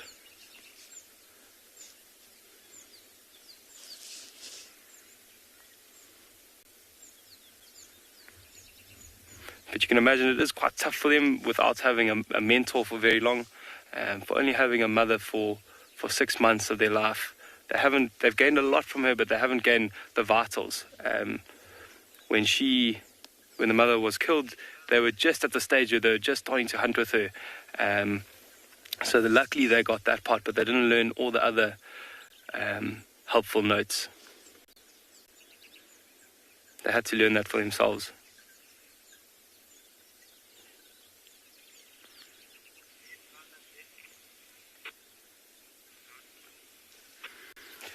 Thanks for your question, Busi. So it often depends on the area that they are in and the habitat that's in the reserve that they're based in. So in Phinda, we don't have as many open plains as you would see maybe in the Masai Mara or the Serengeti. So often our cheetah, the cheetah on Phinda they'd stalk and use a lot of cover, quite similar to a lioness or leopards. And then they'd use that pace, because you can see they're built for pace. So they'll use that bit of speed for the last maybe 20 to 30 meters. But I know that in the Serengeti, they'll often use those wide open spaces, get a bit of elevation to spot their prey, and then use that long grass and their camouflage to get as close as they can, and then use that incredible speed that they've got to hunt down their prey. We have seen recently with these 5, they're quite good at chasing. We haven't seen any successful besides today yet, but they all work together, which is quite amazing and quite cool to see. Often male coalitions, that's why they can catch bigger prey, because they work together, and kind of when one gets tired, the other one will take over. The one at the back got a bit of a fright from something.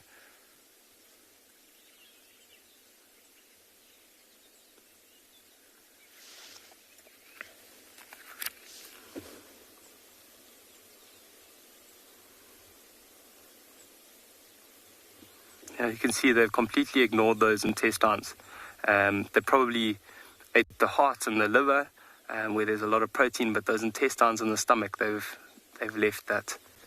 And I'm sure later on, when they do move off, little large spotted genets or hyenas, if they're in the area, would come and feed on these little bits that are left.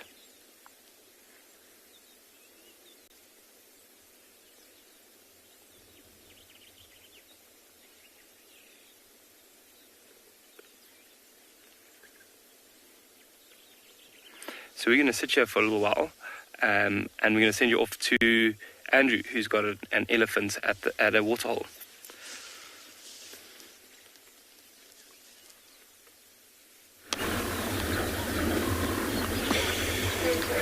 Right, so from the cheetah, hoping for them to feed, now with a herd of elephants running around in the dam here, chasing after Egyptian geese. This is what is happening right now.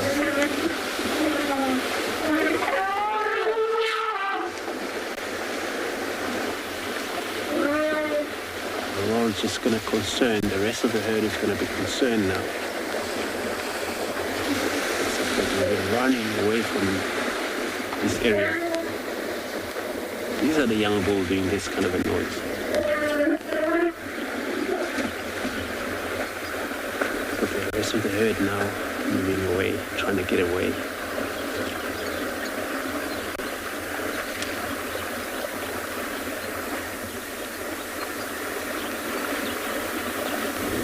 So that was a kind of a very much a trumpeting sound these young male were doing.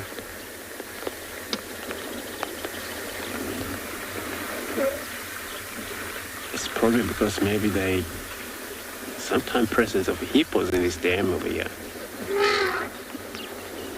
See, clean, not clean, but dark, clean. Now different to the rest of them where they haven't been to the water, almost all of them, except for these three.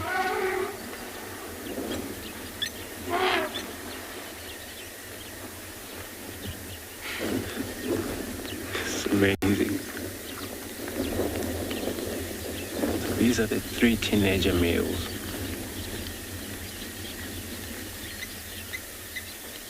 And they're still probably still allowed to be in a group.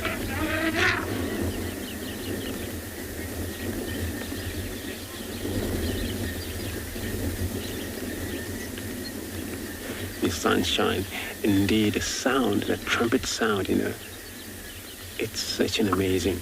So that was a truly trumpeting for the elephant. And that sound can be heard far away.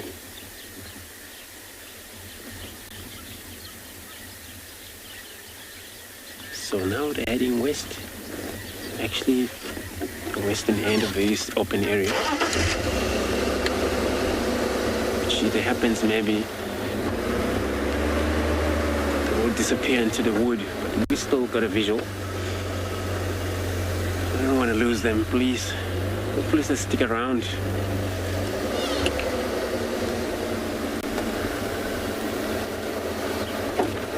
Elephants love water. So that even it's cool already, but they love water. They love playing with the water so much than other animals.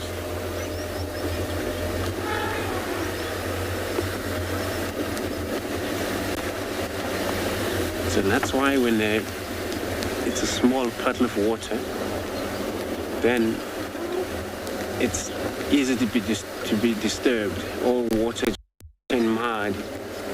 So what they have to do first, they get in, they have to drink, and once they start to actually swim and turn water to mud, it's not actually drinkable anymore, and they need to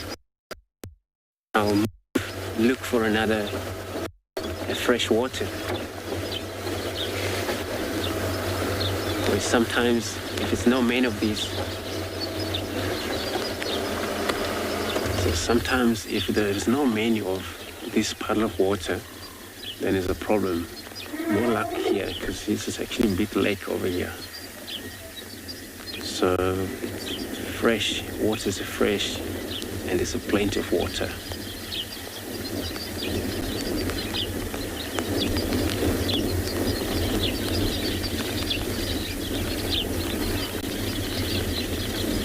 So that kind of behavior we've seen back there, that's what they usually do. They do that in a herd. Whenever it's around near the water, they mark charge, They would mark charge on impalas, on any other antelope, those young ones.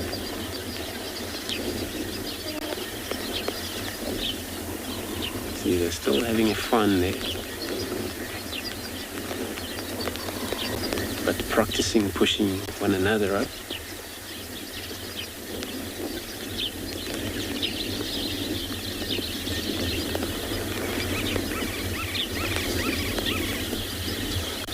We found out maybe many of them will go in there, join the three, if they feel like it.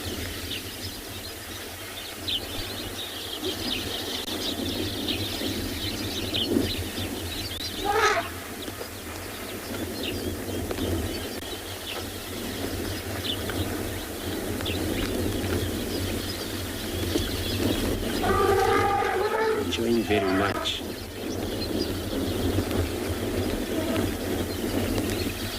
And they can play mounting in the water, these teenagers, so they have quite a lot of energy when they're in there.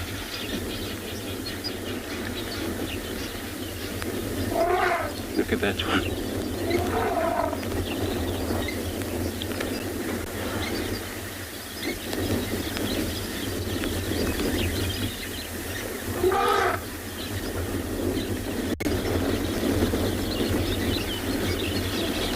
When I first time make that sound, so it freaks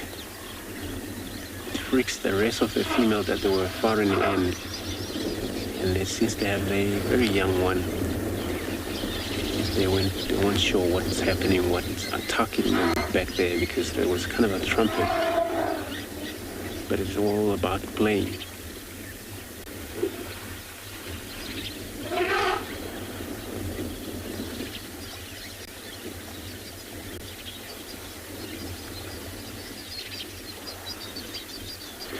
Nick, you're asking if elephant can swim. Yes, elephant can swim. And they're very good in that. Can go to very much deep water and cross the lake. They have advantage also with this long trunk, and they can take a breath while the whole boat is down.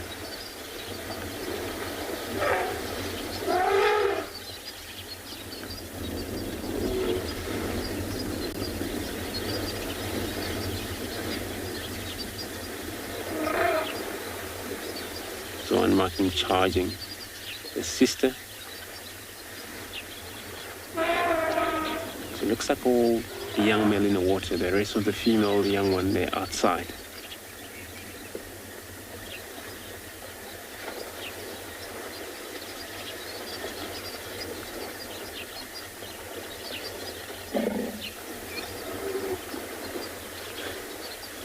Looks like sister's not welcomed here. She's gonna move off.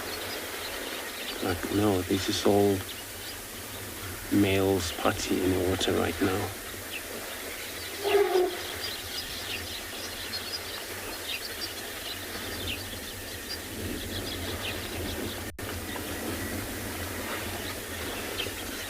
For sure, elephants, they don't have to be cleaned. After this, they would be very dirty again. And they would probably spread out with mud. But also reason for that, they have a lot of, their skin is so much of folder, like a rankle. So it's there in these rankles, a lot of parasite would lie the eggs if they don't plaster them with mud and things like that.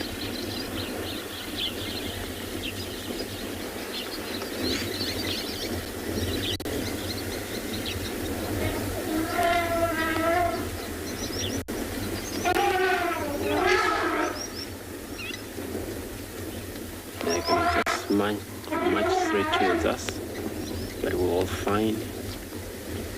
They're practicing their own energy. This is so cool. Looks like the whole members now, they're gonna run. Maybe we're surrounded between the water and the elephants. Especially those that hasn't actually been in the water. Now they started to make their way back to the east again, where they came from.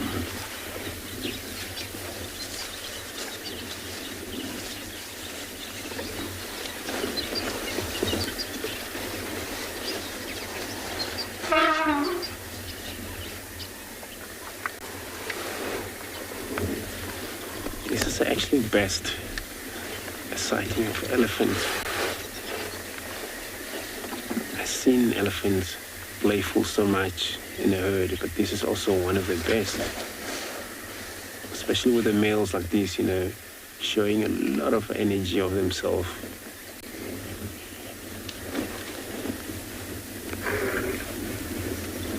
This is where finally one dominant one amongst the three will come out.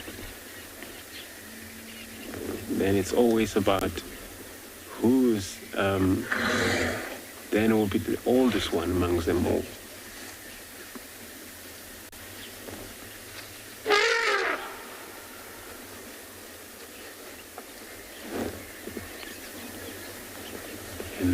cannot actually forget about these places because it's quite nice and open. And the grass is all mixed. Grass, buffalo grass is most, and so many of the herbs that they will go for.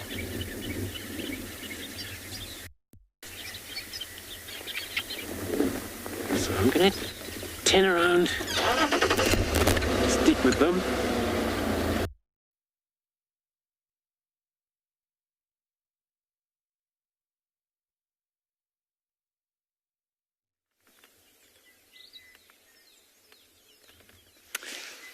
Awesome, welcome back. A few of these animals have now taken a bit of a rest here. They got such full bellies that they can't fit any more in. Even the two of them that are still feeding, you can see on the right hand side, it's got such a full belly. I'm sure there's only a few mouthfuls left.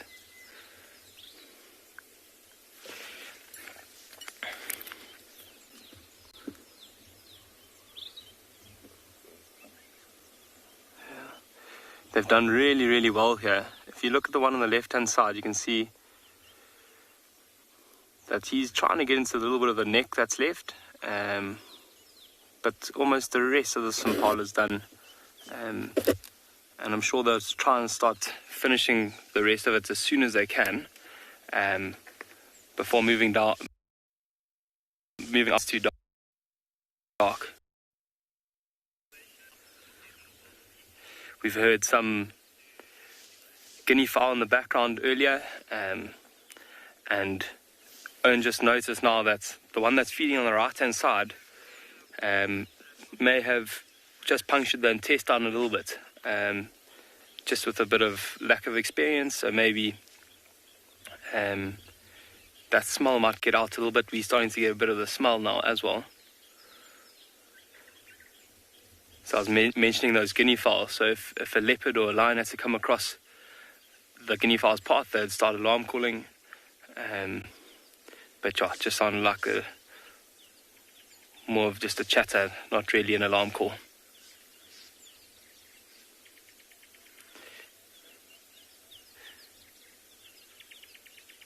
See the other two now just facing the other direction, just trying to keep an eye out. It is a really dense area, and not the usual area that you'd really find cheetah, just because they won't be able to see too well here, and also the hearing would be a little bit muffled by all the trees that are around.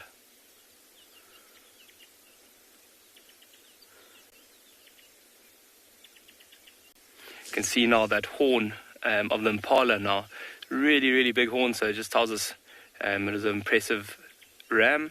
So these guys did really well, like I was saying earlier, to catch such a big impala.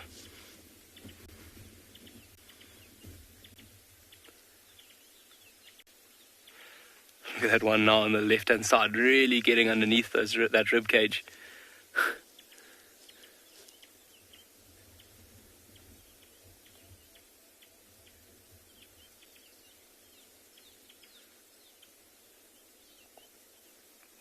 Not sure if you could hear that crunching in the background.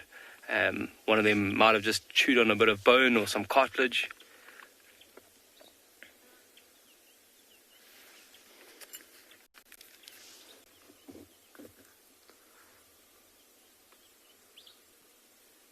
Yeah, and the one on the right hand side really struggling to get to that meat. From our angle it looks like there's quite a bit there, but maybe from where she is, it's a bit of a tougher angle, and she's really struggling just to get through that skin. One of them did a yawn recently, and you could see their teeth are still very small. So they might just be struggling. At this stage, if their mum was still around, she would have done most of that opening up for them. Opening up where there is meat. And so their teeth are still just trying to get used to that job.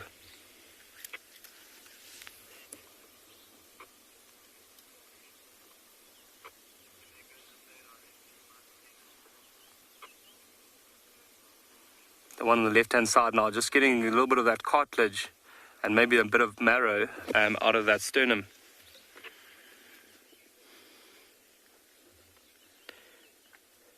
Shaz, definitely. Even though it is 5 of them, these cheetahs are still young and quite small. So if a hyena came across them now, it would definitely be able to chase them away without much of a fight. I think they'd get quite a fright and probably run off.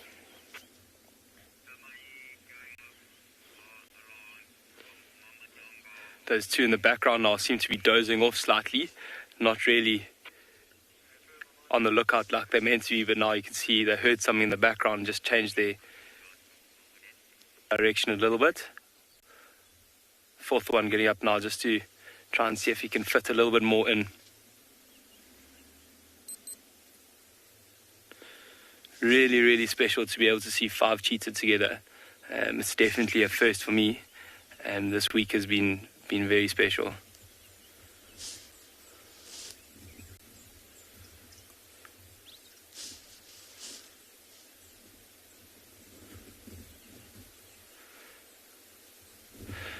The one on the left just sniffing around, seeing if he can find a little bit of meat left between those ribs.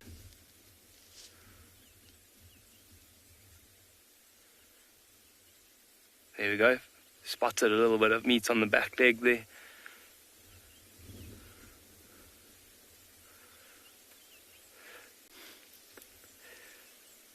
Looks a little bit like how I did on Christmas lunch. Trying to fit as much as we can in.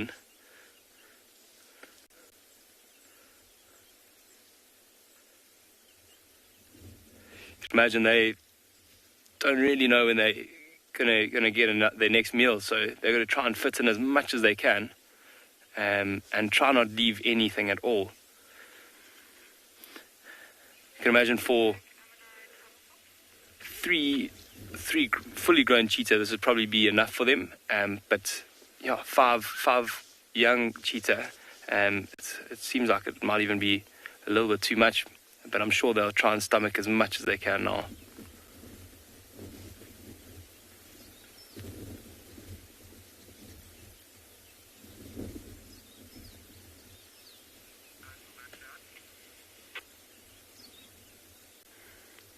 So we're going to sit here for a while and see how they carry on eating and potentially move off in the next few minutes. But we're going to send you off to Mark, who's got an elephant.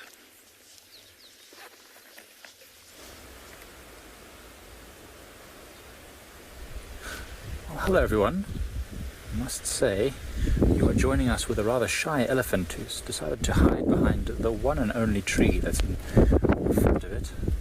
But I'm sure it's just feeding on a nice tasty piece of grass. Sorry we're late everyone. There has been a rather phenomenal cloud, windy, weird storm thing that just happened.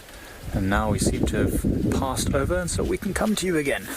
My name is Mike Anderson, behind the camera is Gert, and you're joining us at Eco Training's Pride Lands Conservancy, where we've been on an adventure this afternoon, but unfortunately our adventure has been curtailed by the really strange weather we're having. As you can see, I'm wearing a fleece. It's incredibly cold. In fact, it's the coldest I've felt in a very long time. But the animals don't seem to be worried. At least these elephants aren't. There's one feeding out in the open on some of the grass sheltered underneath that fallen knob thorn or whatever it was. Actually just saw a herd of elephants come down to Ndlovu Dam and actually swim, even in this icy cold wind. The water is probably warmer than the wind itself, so I'm sure they find it quite soothing to be in the water. And here comes this elephant bull now, a bit closer. Look how it's feeding with its trunk, just sniffing all the different grasses, getting to know which ones it likes and which ones it doesn't. Most of the grass that has those very light coloured seeds and inflorescences, that's the flowery bit at the top, are not very palatable. Those grasses are not the ones it's trying to get to. It's trying to pick at some of the herbaceous plants just underneath there, and also some of the more nutritious grasses.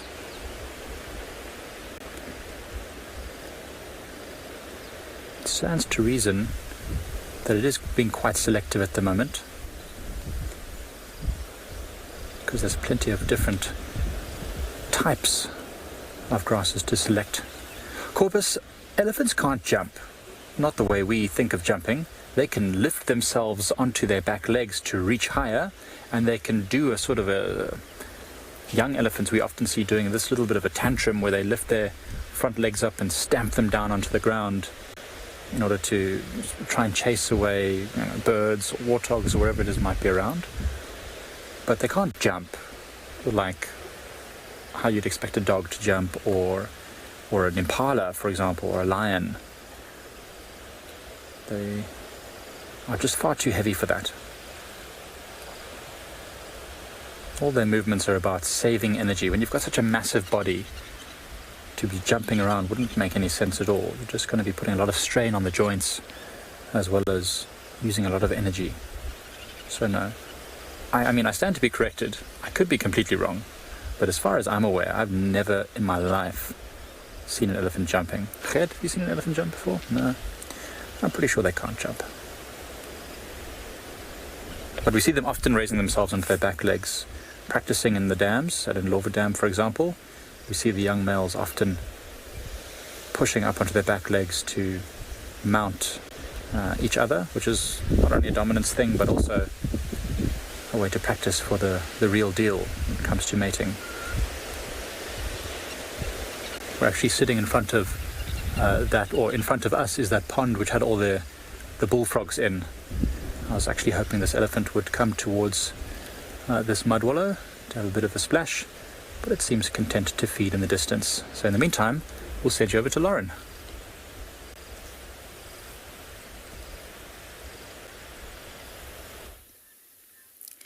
My first one of the season, we have a long-tailed paradise wider. I think it's a long-tail. The long-tailed and the broad-tailed look remarkably similar, but of course the long-tailed has a longer tail, believe it or not. Now this is a male, very elaborate, very fancy, striking, unique when in flight. I think he's catching ants. Just watching his behavior, I have a funny feeling he's picking up ants off the ground. They do also eat seeds, but in summer, normally when they're breeding, they choose to sort of adapt their diet to more insects. Now I'm hoping he'll just fly up a little bit and you'll see how unique they really are. You see? Now that tail feather could technically be a hindrance. So long and so elaborate, you would think that it would be a hindrance to a bird in flight. And this, of course, is what they call... Oh, sorry, my nose is running. I do apologize. There we go. I think this cold weather's starting to get to me. But yes, this is what they call the handicapped hypothesis, and what it means, just like a lion's mane. Essentially, a lion, a male lion in his prime will have a huge, thick, long, dark mane. And if you think about having that extra hair in the heat that we have out here in the Lowveld, for example, or anywhere across Africa, you would think that that would be a hindrance. It's very similar to that. It's purely for breeding. It's to attract the ladies, to sort of say, hey, look at me. Just like an Ngala male. I've got a long shaggy coat, but I'm surviving out here. I'm still impressive. I've got the best genes. Look at me. It's also trying to attract the females.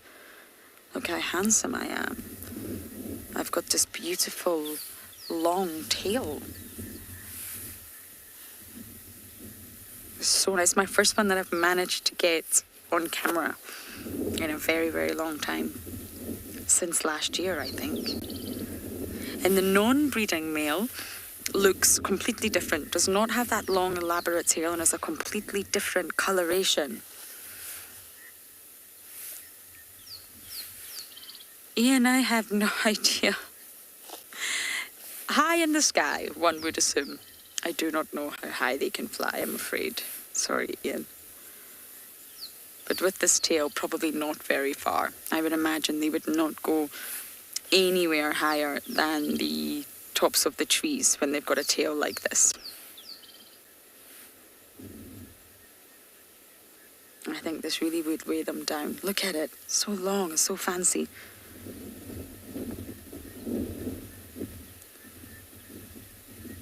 But when they've got their non-breeding plumage, I would imagine they would be a little bit more agile in the skies. Their tail is short and far more rigid.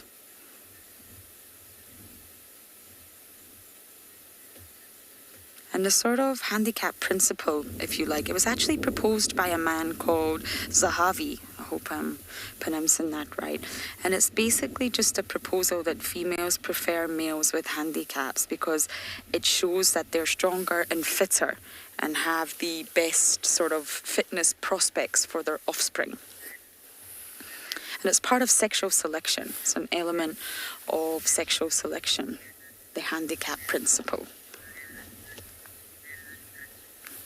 It's a good indicator of the viability of the male that you're about to mate with. And that's exactly what's happening here with this long tail. It's a cost to the male. It's definitely a cost. I would imagine, I can't say this conclusively, but this bird will not be able to fly so high as Ian asked because of the tail. So it's a cost, it's a hindrance. But it increases their fitness benefit by giving them better access to females and more females. Also a peacock's tail. Think of a peacock's tail. Even more elaborate than what we're looking at right now. Even more fancy. And yet it's for the females.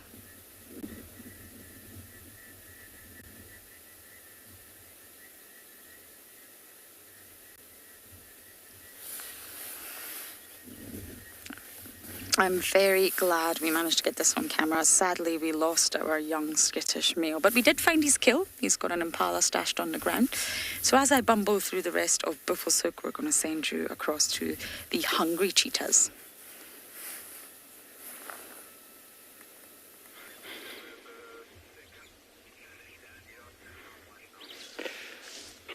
Welcome back. We're still here with these 5 cheetah, which looks like 4 at the moment. Something just spooked them a couple of minutes ago, and they all got up and ran off. Not too sure what it was, but yeah, the one's still out of frame at the moment. We can't really see him. We think maybe he's around the corner. But 2 of them are still managing to fit a little bit of meat in their bellies. If you look at the one on the right now, or the one closest to us, drinking a little bit of blood at the bottom of the skin there. You see how he was lapping it up. But now, he seems to be going back towards the bone every time. Maybe there's a little bit of nice cartilage there.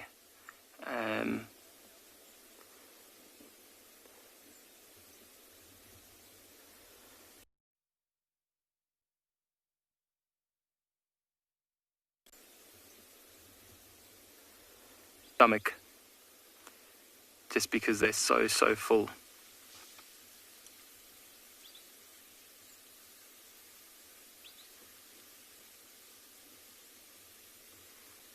A beautiful gaze from the one just sitting up now looking right at us. Or she was.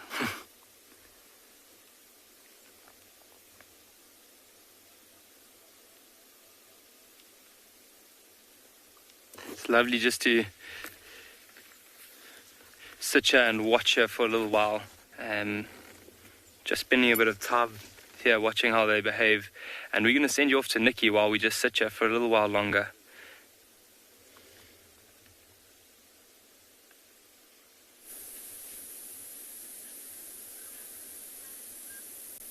So warm welcome to all our viewers to andBeyond in Ngala. Now today we had quite a bit of rain, and so only later on we were able to head off on drive, and we got such a surprise with a leopard up in the tree. Now you can see the way that this leopard has tucked his head behind that branch. Now she's probably just trying to make herself as comfortable as possible, because you can see the wind is blowing quite a bit, and it is a nice and cool day here at andBeyond in Ngala. There's also a carcass up in the tree, so she might have made the kill, dragged it up in the tree, and now she's just guarding that kill from possibly other leopards that can go for it. But have a look there, you'll see the impala just pulled over that one branch. I think that might even be the front legs and the head dangling down. It's hard to see with this light. There you can see the ears of that impala.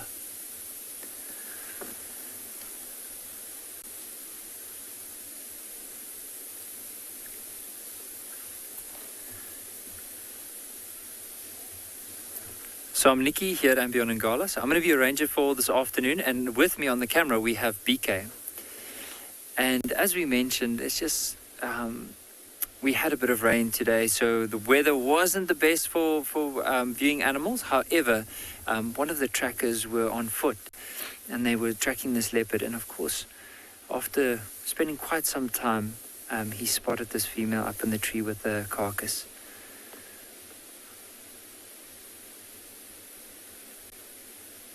And for some of our viewers that have seen quite a few of the leopards around in Ngala, we think that this one might be a female known as the Ngala female, because she was born in a Ngala tree, or not born in the Ngala tree, but seen in a Ngala tree when she was very young. So ideally we would like to see when she lifts her face. We haven't been able to really see her clearly because of the light. I can definitely hear some Impala's alarm calling, and if this is the female that we are thinking of, maybe there's a chance that there could be that youngster that's on her way here, and that's why we're hearing those Impala's alarm calling. Alan, that's a very good question. Leopards do. I have seen before where if there's Impala that move under the tree, that the leopard will pounce from that height, which is probably 4 or 5 meters into the tree. They'll pounce onto an Impala. It's remarkable to see how high these leopards are capable of jumping, and still when they land on the ground that they can walk away unhurt.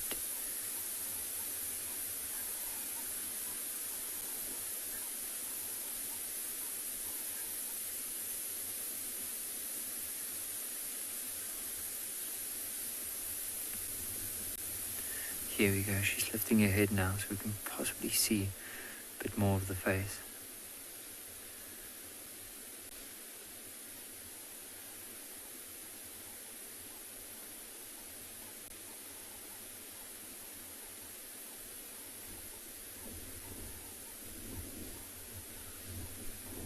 Now she is staring in the direction where we heard the alarm calls from.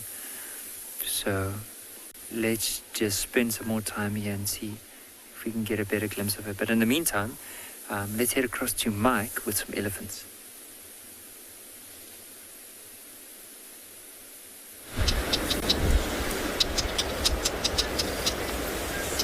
Our very curious elephant just came right up to us to just have a look what we were doing, and then decided to continue feeding right into the sunset past our vehicle. So when elephants do that, and you stop somewhere and you allow them to come right up to the vehicle, or they allow you to be there and they walk up to you, it's such an amazing experience, because you know that they've chosen that, and he absolutely is so relaxed, feeding the whole time, just coming, feeding past us, checking what we're up to. It's really a calming, humbling experience. You can see just how much it's actually eating. Literally every 4 or 5 seconds another whole mouthful of grass. And you just got to think, each one of those clumps of grass would absolutely fill you up if you had to eat it. It would be so much. And yet this elephant just keeps going. Remember, they only really digest about 40% of what they eat. The rest of it is excreted out of their body undigested, and that's why so many animals actually dig in their dung to get to that undigested material, whether it's seeds or fruits or nuts. Even the grasses, for example, dung beetles roll up the dung and take it away so that their offspring can feed on that decomposing plant matter. And you can imagine what one elephant is feeding on. Imagine a herd of 20 or 30 moving through this area. It's why this area is so open like this.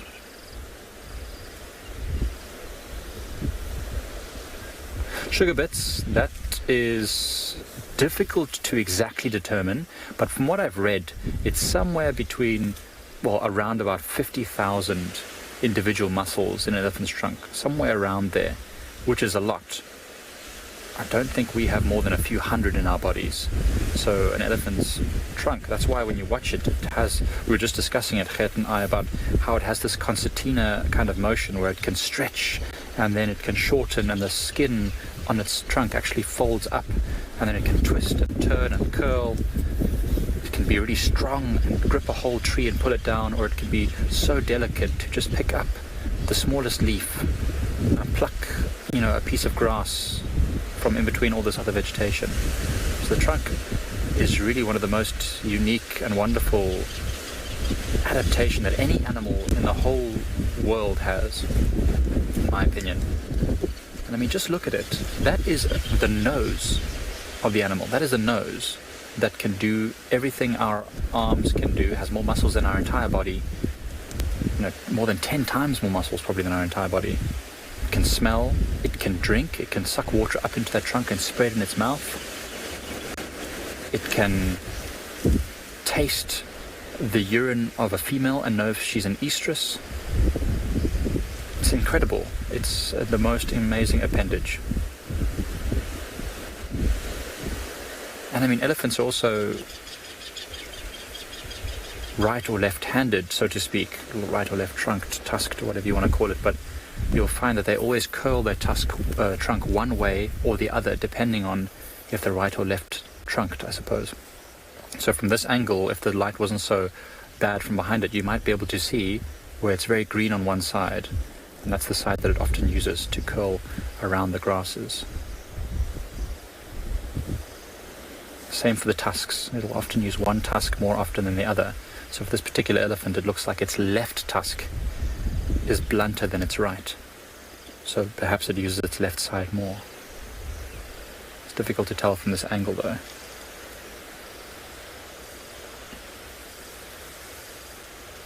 If it is the same elephant that was here yesterday, it seems to really favor this feeding ground, at least over the last couple of days.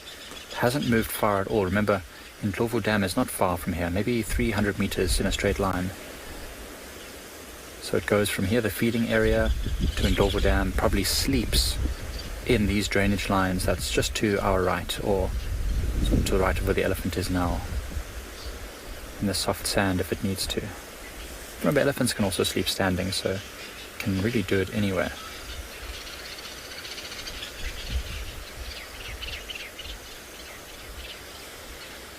Nice to see the sun finally coming out. I think from tomorrow we should get sun again. It's been a couple of cloudy, very windy days.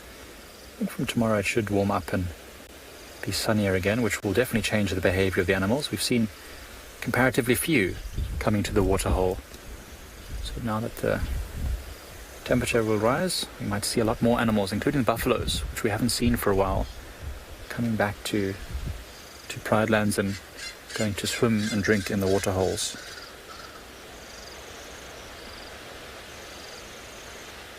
And the sun's golden rays reflecting off the grass. It is quite a wonderful scene.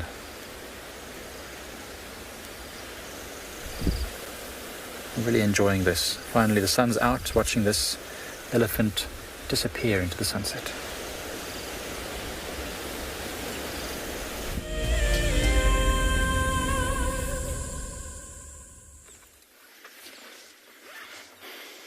I'm very glad that the sun is out there with Mark. These cheetahs have all, except one, finished eating. Quite interestingly, they're all facing different directions. So if you look at the back one, it's looking away from us.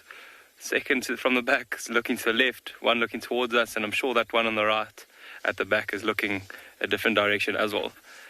Very smartly, just to keep an eye on all 360 degrees. This last one feeding is managing to squeeze in a little bit more food. There's not a whole lot left on this Impala, but this female's trying to get as much as she can, and I'm sure as soon as she's done, if the other four are ready to move on, they'll move off with her. But they'll just be sitting here waiting for her to finish, and just keeping an eye out for any other predators that might be coming this way, It is cooling down quite nicely now, getting a little bit darker, and this is usually the time where cheetahs start to look for a place to spend the night. And usually that is in quite an open area, not such a dense area like this.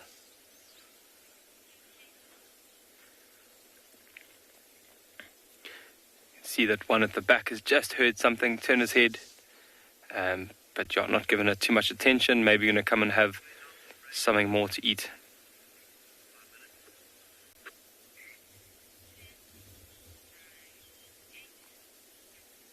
Slowly rejoining.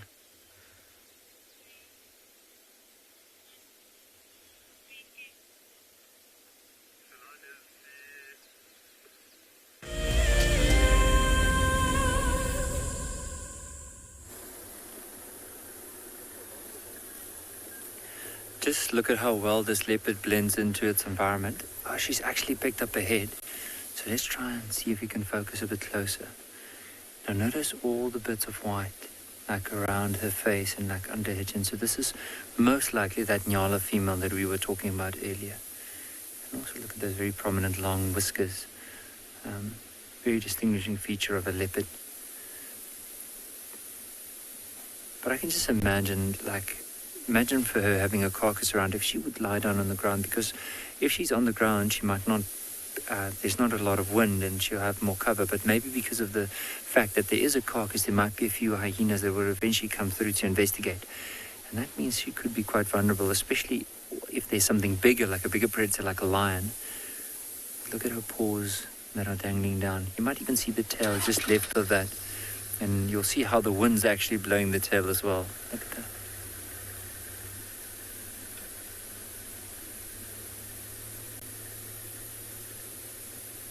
It's incredible how the spots come down the tail and then like maybe 2 inches from the end and underneath it's just completely white in color. And often if a mother leopard walks in the tall grass, you'll see them curl up that white, and just so that the cubs can follow them through the tall grass.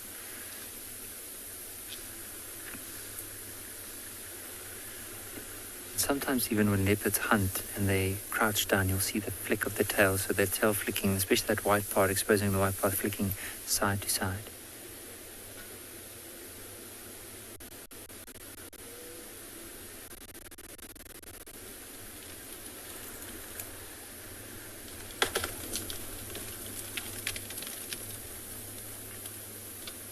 But she is very, very comfortable. Just look at how she's maneuvered herself around that branch.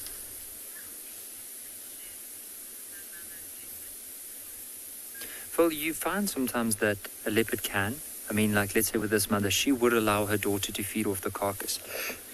However, if there was another female in the area that's not her offspring, the chances are these two would fight.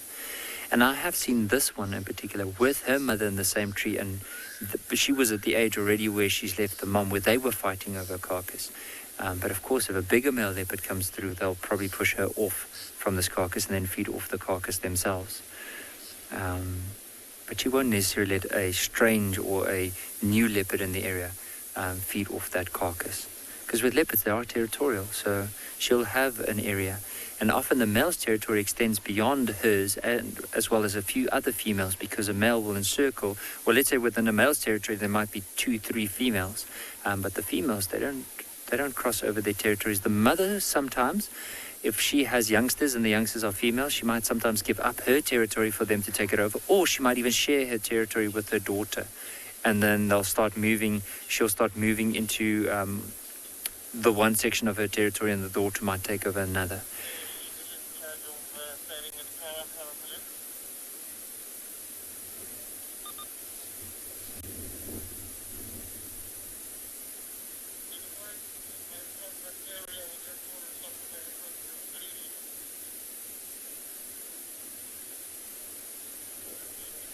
For now, I'm going to spend a little bit more time here with BK and see if there's if she moves maybe towards the carcass. But in the meantime, let's head across to Mike with some buffalo.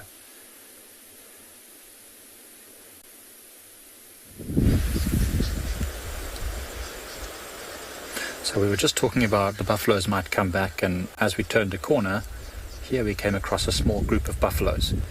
Now, what's interesting is that there are only 5 buffaloes here, I think, which is quite strange because normally we're seeing them in groups of 50 to 100 moving around, I think about 3 different herds. So this tells me that maybe with all this windy weather, they got separated somehow.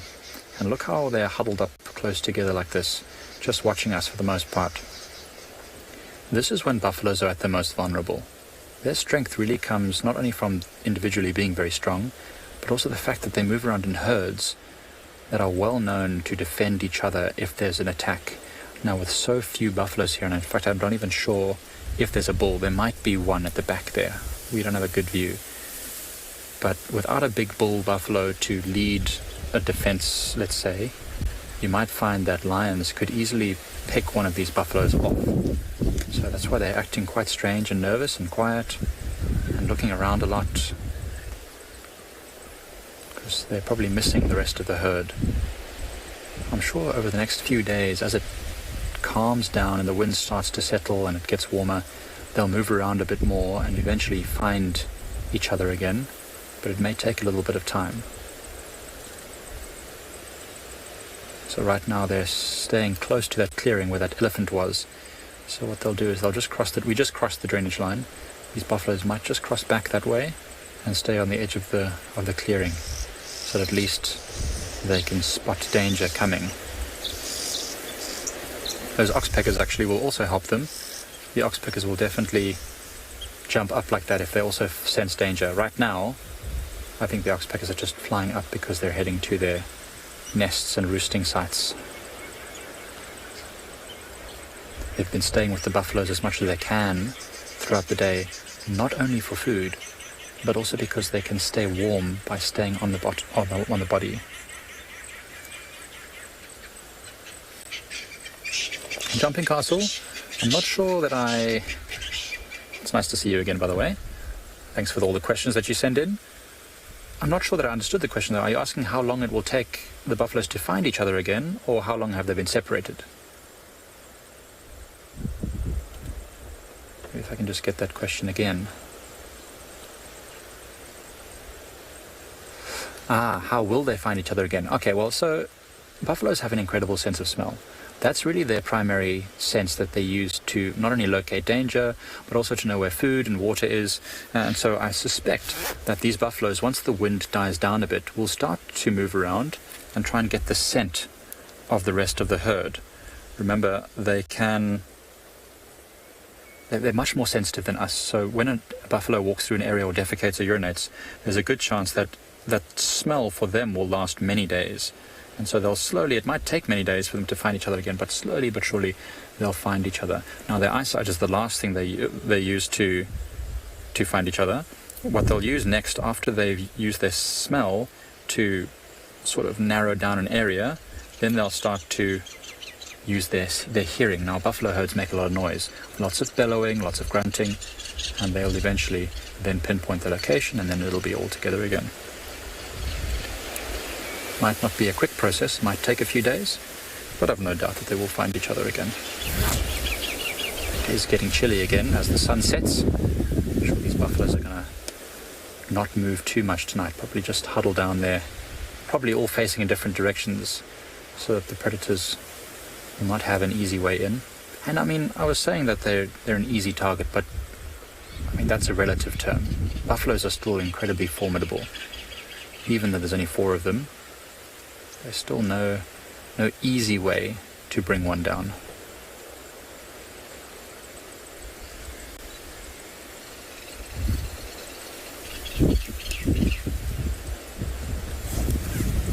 Well, it sounds like the leopard that Nikki had has come into a better view.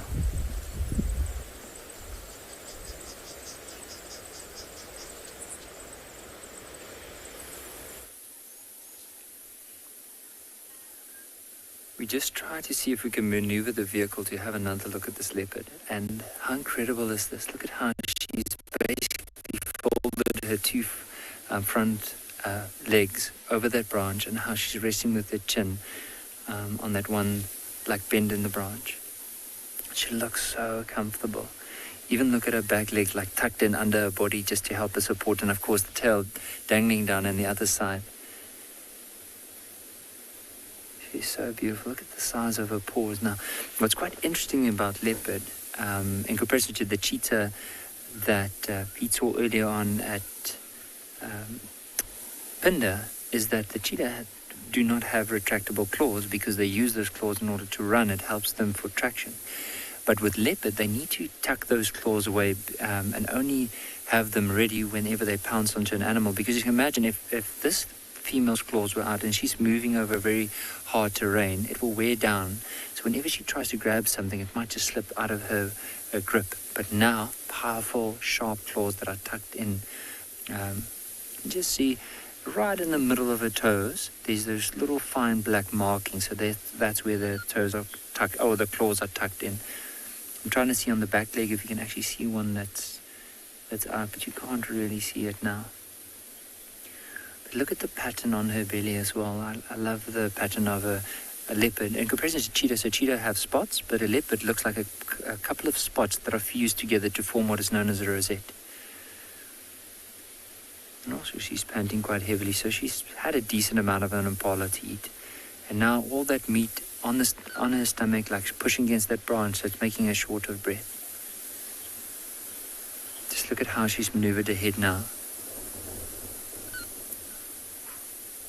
She might just stretch out a bit and then put her head down this way.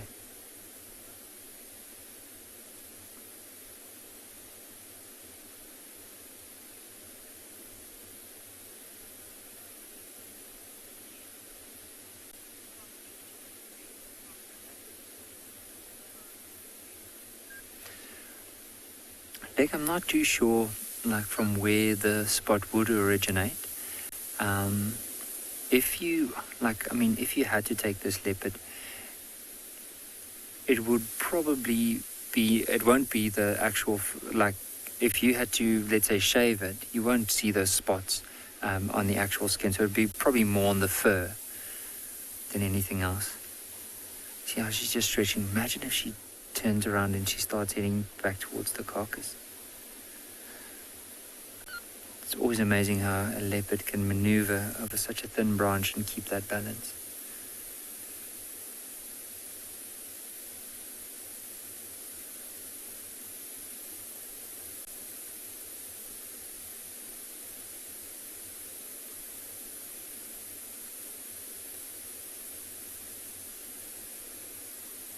See how she's just looking around at the moment.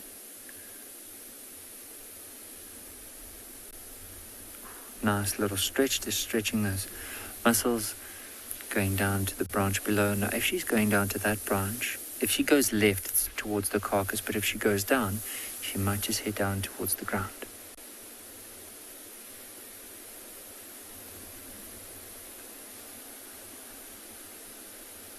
But we'll have to spend some time here and just see. Looks like she might come down to the ground side.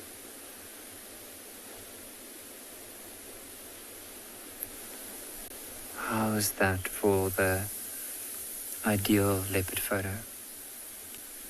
She's just come down in a nice open area where there's not a lot of leaves around her, and she's just like planked herself down on that branch.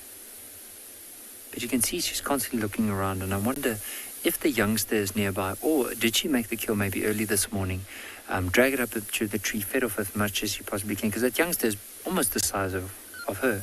And eventually what she'll do from here is go fetch the youngster and bring her back to where this carcass might be.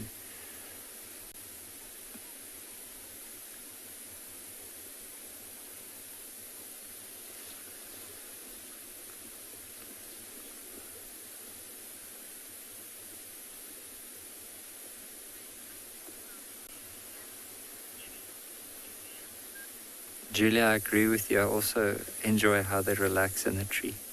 Like, especially look at how she's now maneuvered her one back foot over the branch, and also her tail. It's just incredible. They can make the most uncomfortable branch look comfortable.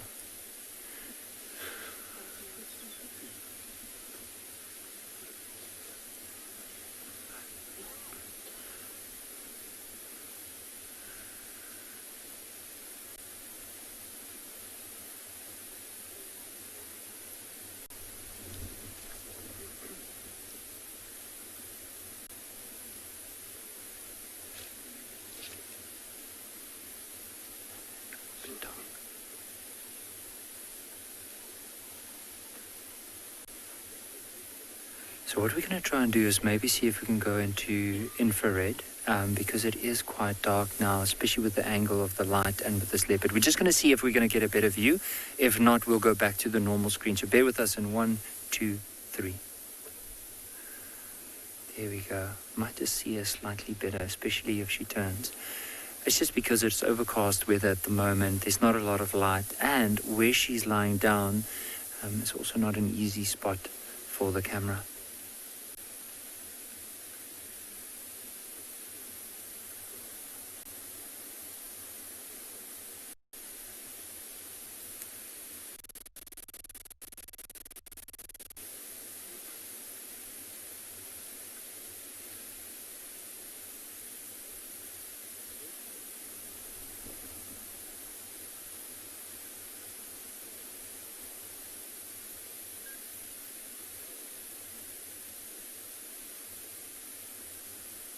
Take a right front foot over that branch just to keep her balance.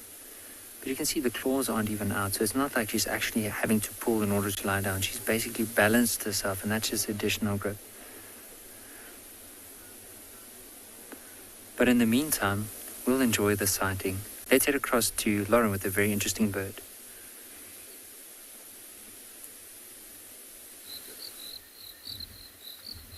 We have 2 southern brown hornbills in the tree, but one of them is just out of reach for us because we've got our roof on.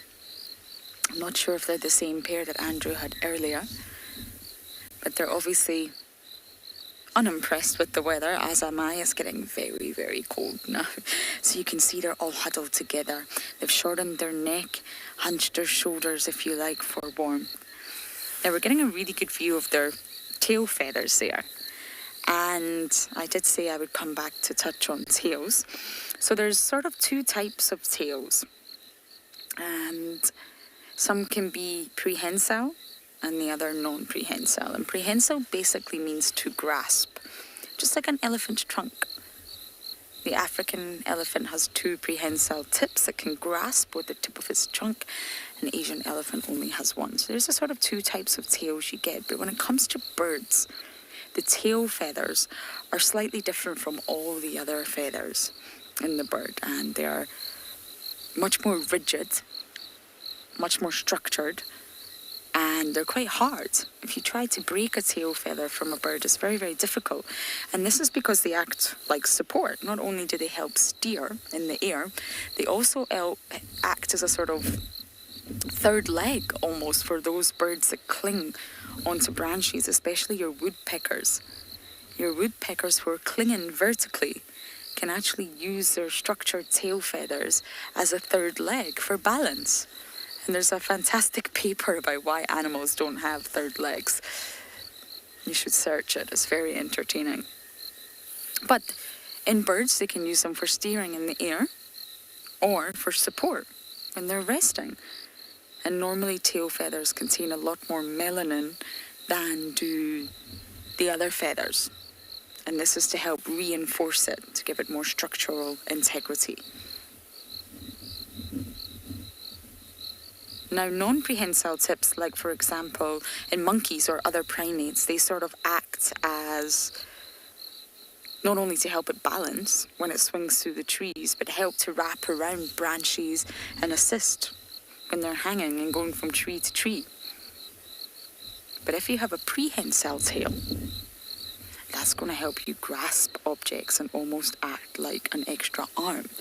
So there's a whole variety of tails throughout the animal kingdom. And those sort of organisms that have prehensile tails would be opossums, some lizards, and it really helps them climb and safely walk across tree branches because they're able to grip and grasp.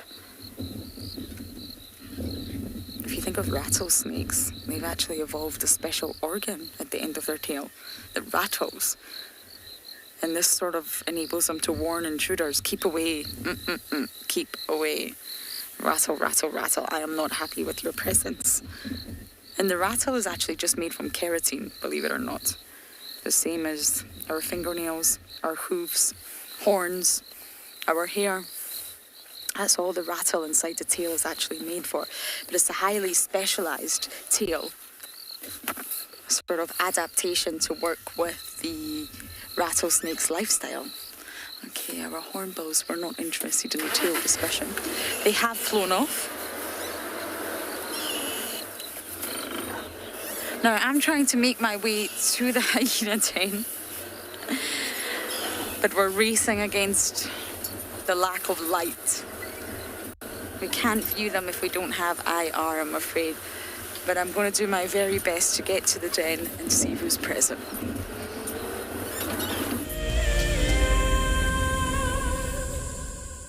Welcome to my car. This is Wendy, and she's my favorite. She would love to have your name engraved on her so you can be with her every single time she goes on a safari here in Djuma. If you become a WildEarth explorer, you will have the opportunity to buy an engraved tag which we will attach to her. We will make sure to send you a digital picture to show you exactly where you are sitting on her. You will have front row seat in every single sighting. My name is James Hendry, and I work here at Djuma Private Game Reserve in the Sabi sands on the western fringes of the Greater Kruger National Park. My favorite part of getting questions from viewers is that we get to have long and varied discussions about all sorts of different aspects of nature. Because our audience comes from all over the world, it's very special to have different perspectives from everywhere. If you want to submit a question on WildEarth, you need to register on our website. Once registered, go to the Live Safari page and submit your question beneath the live feed. Hello everyone, my name is Trishala and I am a naturalist and safari guide here in Djuma Game Reserve in the Sabi Sands in South Africa. I think that the information that we provide, and most importantly the questions that you ask, give both you and I a really good idea of what's going on. My friend Fernando here, he's a flat-necked chameleon and I love them. They're just these gems that you manage to find in the bush. Catch up with the guides daily here on WildEarth. Have you been watching WildEarth and dreamt of being right there on safari with one of the guides? Well, now you can. WildEarth is offering you a chance to buy a ticket to dream. You or a friend can hop on board a live WildEarth show and join our guide on safari. The ticket is redeemable at any of our locations, anytime in the future. Only a limited number of tickets are available, so don't wait. Get your ticket now and start dreaming. Terms and conditions apply.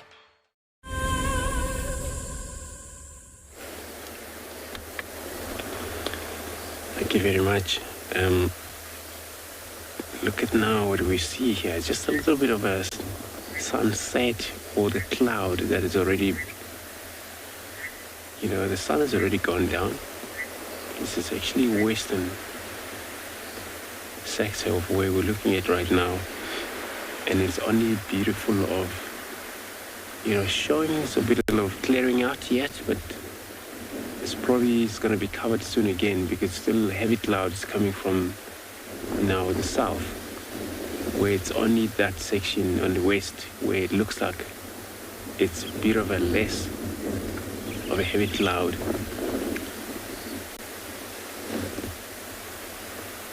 And there, it's not actually raining right now. But maybe tomorrow is going to be cool, where there's still colder take places.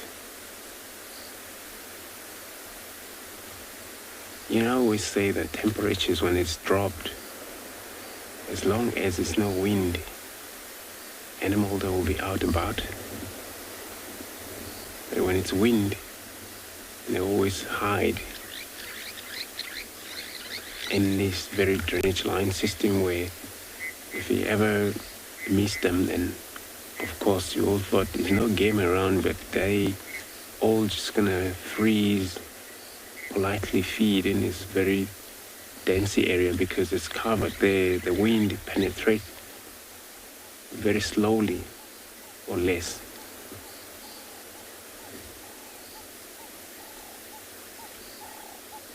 So I believe you might still receive a shower during the night.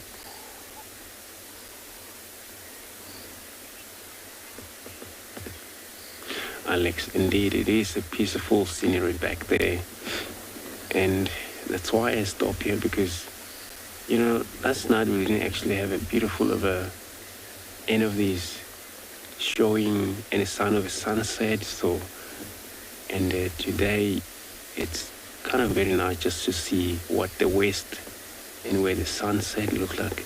Maybe tomorrow we're gonna have this opportunity again if it's ever gonna be overcast and things like this with cloud and rain. The rain is not too bad though, because this is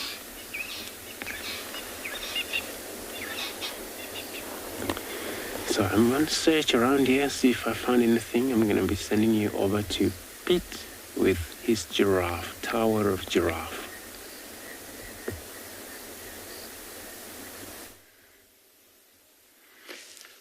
Welcome back to andBeyond Phinda.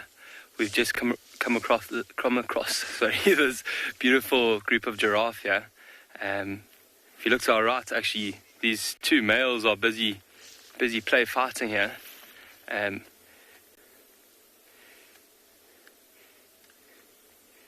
One got horns right between the legs there.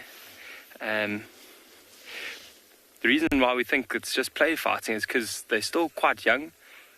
And if you look at their horns, they're still quite small, still quite light in color. Look at the one there aiming right for the chest.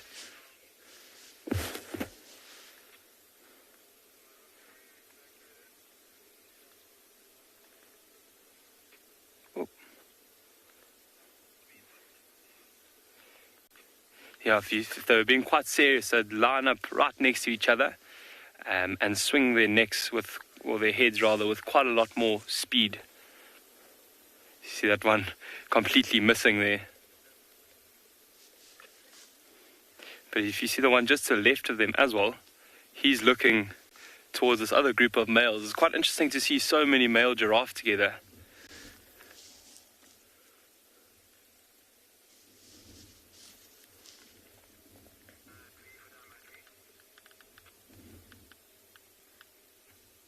So when they're fighting like this, they'll be aiming for the vitals, so for each other's rib area, and also for their necks.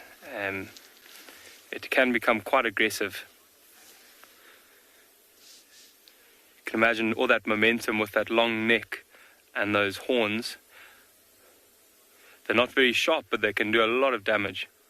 Ew. The one that's to the left looks slightly smaller, but he's putting up a good fight. Almost like the third one there's third wheeling a little bit, trying to break them up, saying, what are you guys up to? I'm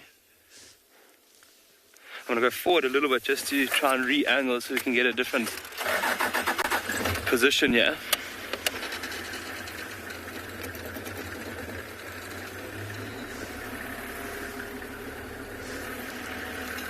There you go.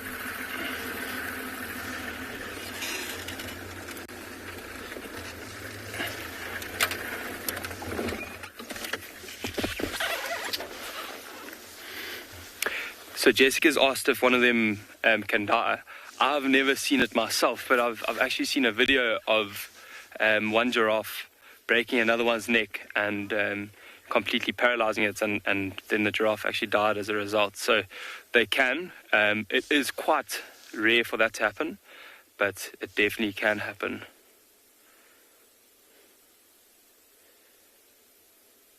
Look at them now breaking up. The one in the middle has kind of separated them.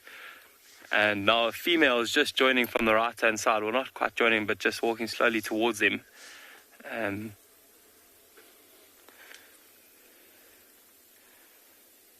She's a little bit unsure of this group of young males.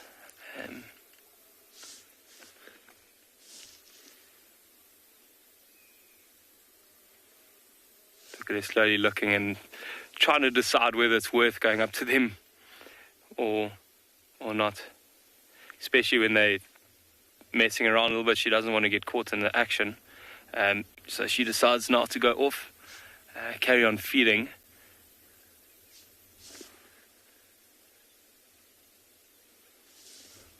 Now if we scan across towards these two males that are on the road here, There's some more giraffe just on the road. And if you see how they're just staring in one direction like that, and both of them facing the same way, there's even one further away that's also looking that same direction. Often we use this as it's cooling down, especially to find predators. If you know maybe there's a leopard or a lion in the area and the giraffe look like that, often it's worth having a gamble and going to see what they're looking at, especially when their ears are put forward like the one on the left, and then they slowly sometimes move towards it just to get a better look. See, they've stopped feeding, they've stopped even chewing their cud.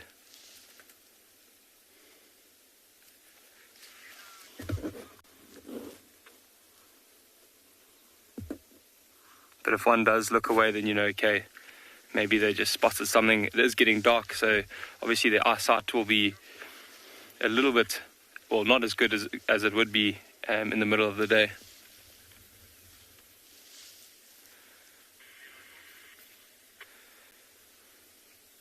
Okay, so we're going to go and have a quick look at what they're looking at, and we're going to send you off to Lauren, who's found some hyenas.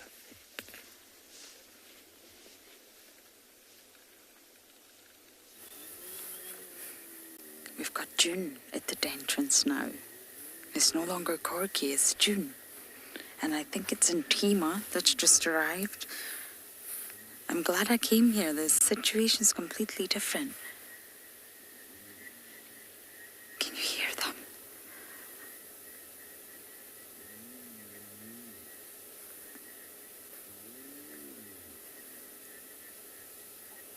She must be suckling. Yes, it's Djuma coming to greet June's little one.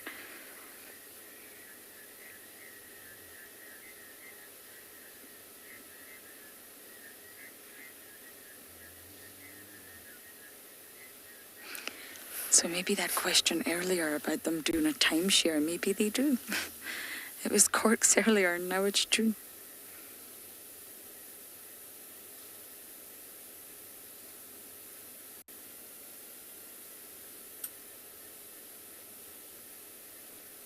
I'm watching you, Miss Intima. I want to know your secrets.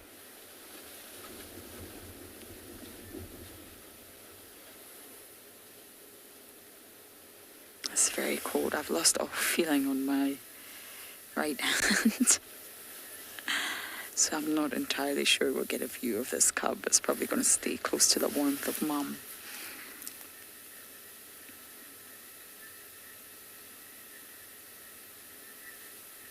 They've got a lucky drive, an unknown leopard. We just spent some time with Corks and now we're spending some time with June. I haven't seen June's little one in quite a while, so this is actually good to know that it's definitely here. It's suckling.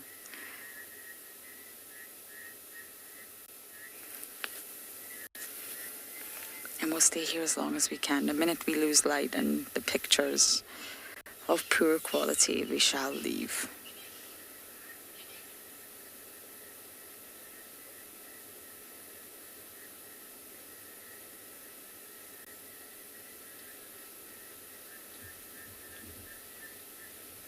Now, hyenas, if you think of their tail definitely functions as a fly swatter.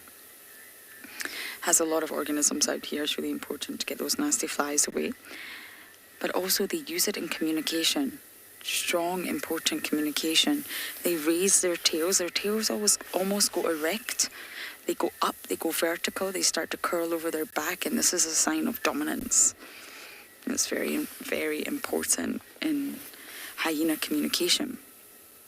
Lots of different animals will use their tails for communication, including leopards, including elephants, even zebras.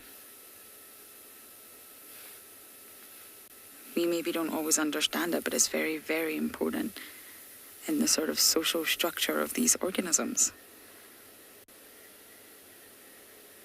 I mean, alligators can store fat in their tails, fat reserves. Foxes use their tails as a blanket.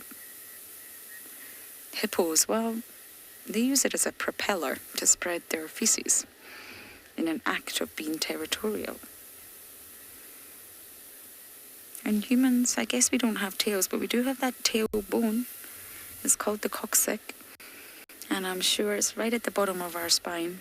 And if any of you have ever fallen or cracked or broken your coccyx, oh my goodness, it's very, very painful.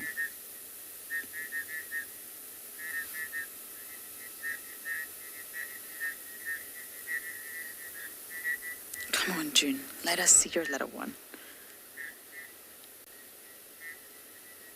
I'm guessing it's a girl, but at this stage it's very much speculation. Very much speculation. We've only had a few sort of glimpses, but I do think it's a little girl June has.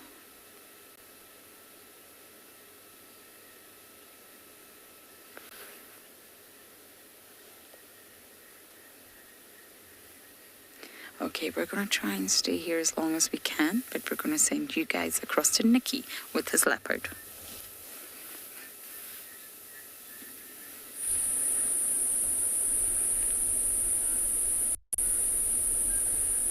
So what I want to do now for all our viewers is I just want you to listen to this late afternoon, early evening calls that are around us. Because this leopard isn't going to be moving anywhere pretty soon. And I mean, we have seen what leopard it is. We've pointed out quite a few features. But for now, let's take just a couple of minutes and we'll be absolutely quiet. And I want you to listen to the wind through the leaves. I want you to listen to the cicadas calling in the back, as well as some of the nightjars and possibly francolins. So let's just listen.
Amanda, these sounds are absolutely amazing. Like just sitting still and hearing the wind blowing through the leaves and hearing the cicadas, like how they're calling.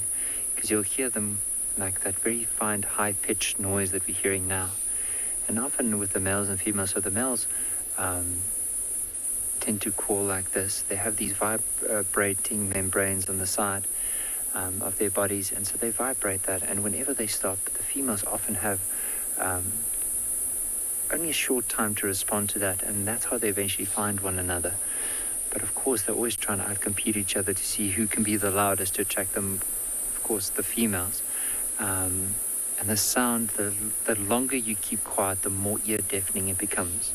It's almost like when the silence becomes noisy. You can hear some of the frogs as well. There's babbling casinas, there's banded rubber frogs that I can hear in the distance. She's now just picked up her head to scan, probably just to see if there's anything in the area.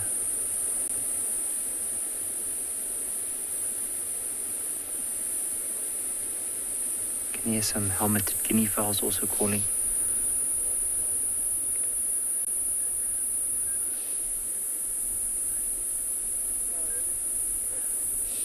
In the meantime, let's head across to Lauren with our hyena cub.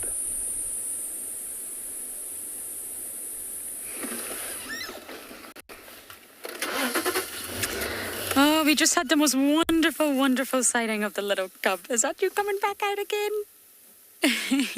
Mom just picked you up and put you in her mouth and put you back in the den again. I have a funny feeling you're not supposed to be out here.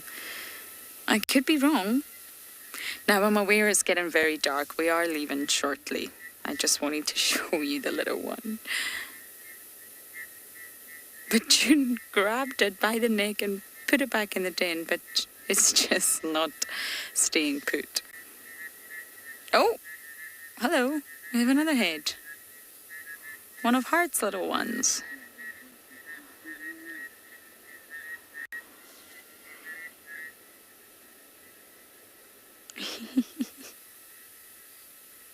It's so nice to see that cub. Makes my heart melt every time. It's still at the age where it only really comes out of June's here. Still very much responds to mother. And see, off it goes, look, on its own little mission.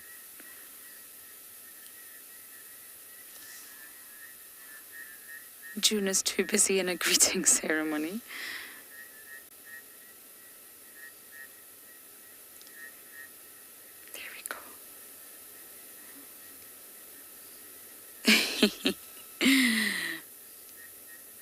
Very sweet. Now you can see the size of Heart's cubs, and they're very much able to sort of perform the greeting ceremony just the way adults do. Okay, they're not as tall and they can't lift their leg as high, but they've learned very, very quickly, and that's how important it is to perform these ceremonies within a clan. Social bonding, understanding, sending chemical signals, reading chemical signals. June, I don't know if you're looking for your cub, but it's not in there.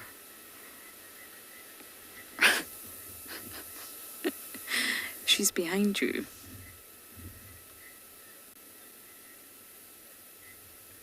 Julia, I agreed. Hyena cubs are just the cutest. They really, really are. Ah, there you go, June.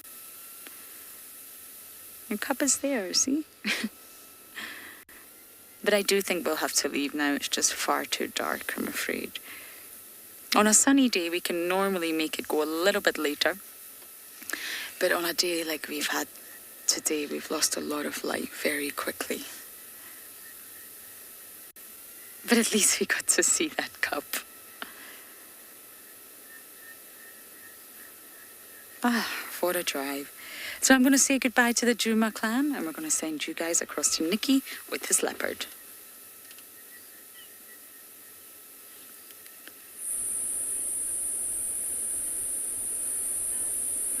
I'm so glad Lauren was able to see those hyena cubs.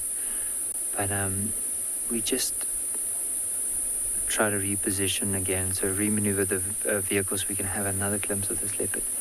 And we have put the infrared on, so there's absolutely no light that we are shining towards it. It's actually just this invisible beam from the camera that enables us to view a leopard at night without having to influence their behavior using a spotlight.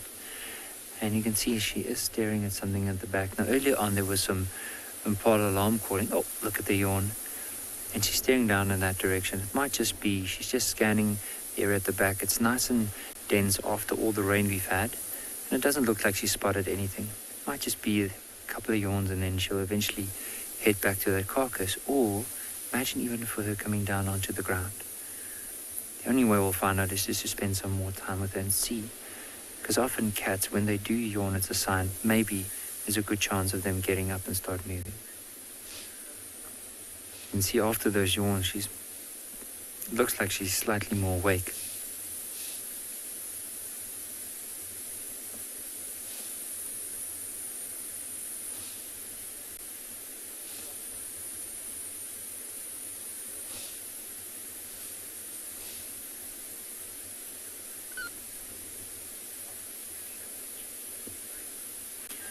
Michael, interesting enough, is the biggest kill that I've heard about. I mean, it might have differed because this was from a few years ago, is where I heard a male leopard was dragging a 90-kilogram giraffe baby into a tree. I mean, that's at least, let's say with this female here, just judging by her size and her weight, she's probably around 65 kilograms. And that giraffe was around 90. So let's just picture it like this. Add 30 kilograms to this leopard and then basically just drag it up a tree. I mean, that's a lot of weight. And it just shows you how strong they are, because, I mean, that kill that was dragged into a tree is that male leopard. Let's say it weighed 90 kilograms and dragging 90 kilograms. So altogether, there's 180 kilograms that it's able to move up into the tree. So pound for pound, it's a very strong cat.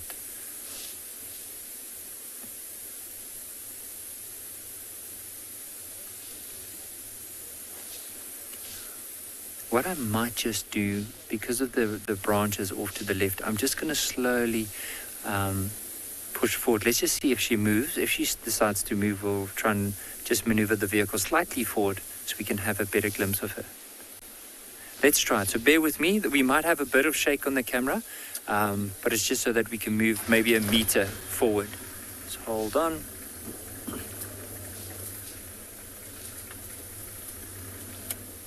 Here we go.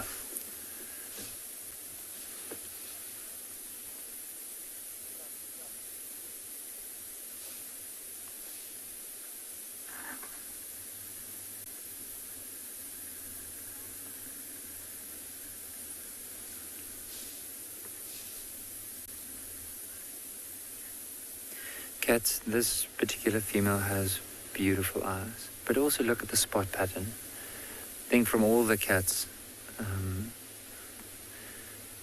there's very few that gets to the pattern of a leopard. And that's why so many of our viewers and so many of our guests that do come and visit can relate to seeing a leopard in the wild and seeing that actual coat is, can't really compare it against anything.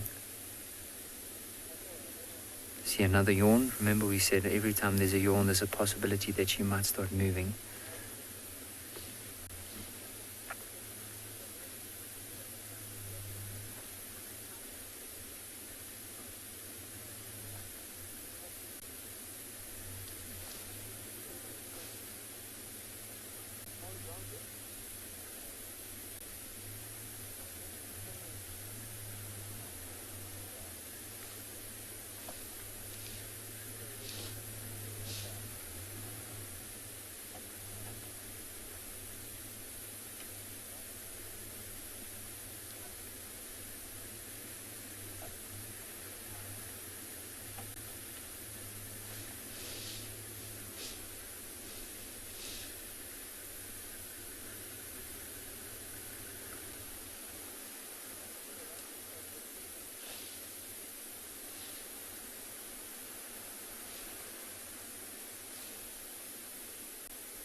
Another yawn.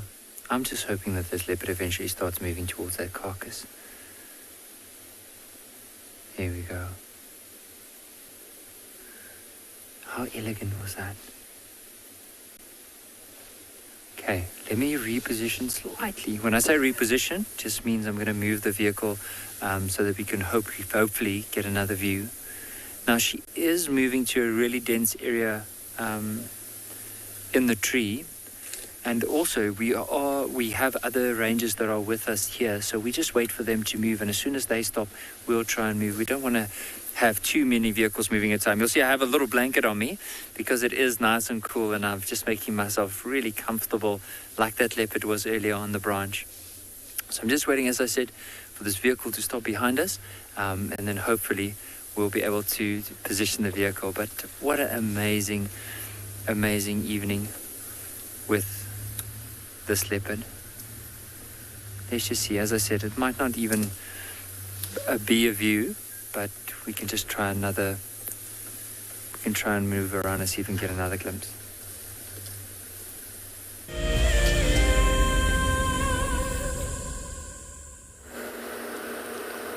We left the den. It was getting far too dark, I'm afraid, but at least we got to see them. That's the rain started again. Not very pleasant. However, Wendy is returning to camp.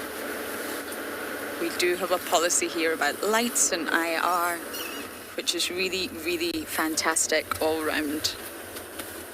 And you don't want to disturb either diurnal or nocturnal animals with spotlights or bright car lights. We've only got our dims on here, and that's to make sure we don't drive over anything on the road. Insects, small rodents, terrapins, tortoises, anything that may have positioned themselves on the road. But otherwise, I don't even put my bright side lights on. There was a really interesting study that Tristan once told me about, and it was to do with white light, bright white light, and impala eyes. And although many people think that the prey species don't have as good eyesight as the predators, they do. Impalas have incredible eyesight, and they do have night vision, but very large eyes in comparison for the size of their skull.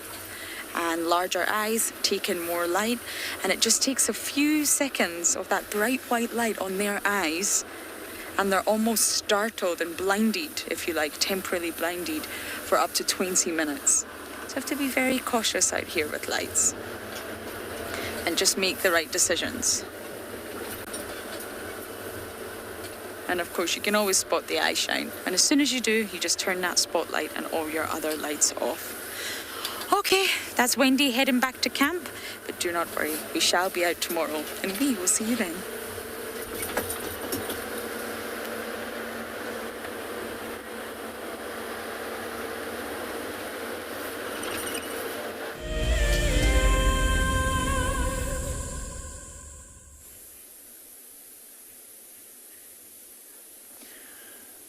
So we're just trying to see if we can find this leopard again. I think from here on, BK, there we might just see her back in the leaves. Can you see how well she just blends in? I mean, see the movement there between the leaves? Like right in the middle of the screen. It's so hard to see her, but she is feeding off that impala. And it might be like after spending some time here, we'll probably move on, because the view is not going to get better because of where she is. See, there's her head moving. And what she might do is, like, let's say it's a part of the impala that she hasn't fed off yet, so she might just pluck the hair to clean it up a bit before she'll open it up and then have that meat. And I wonder, maybe if she finishes, or she won't finish the whole carcass probably, but if she's going to go during the evening and call the youngs, then bring her to this tree to have some of the scraps.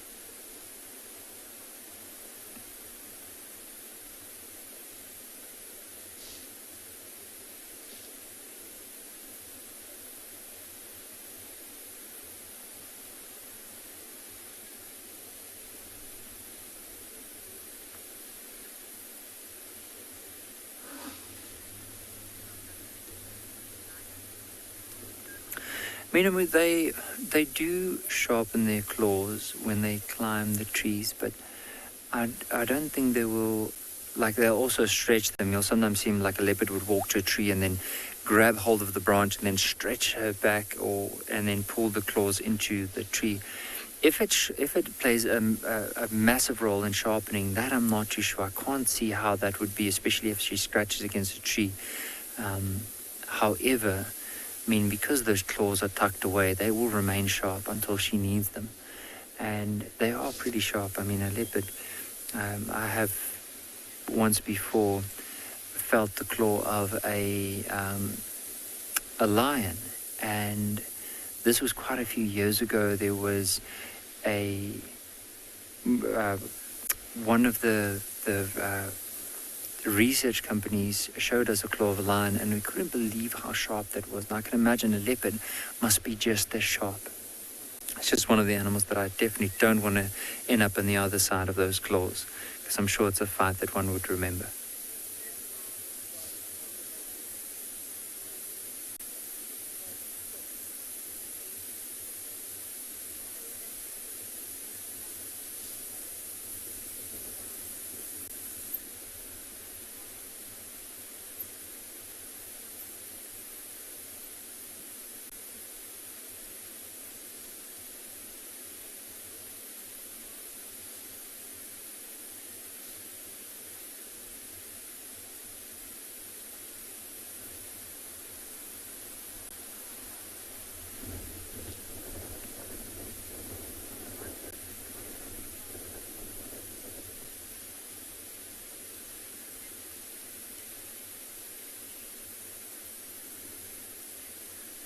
Danila, probably any tree the leopard can get that has a horizontal branch.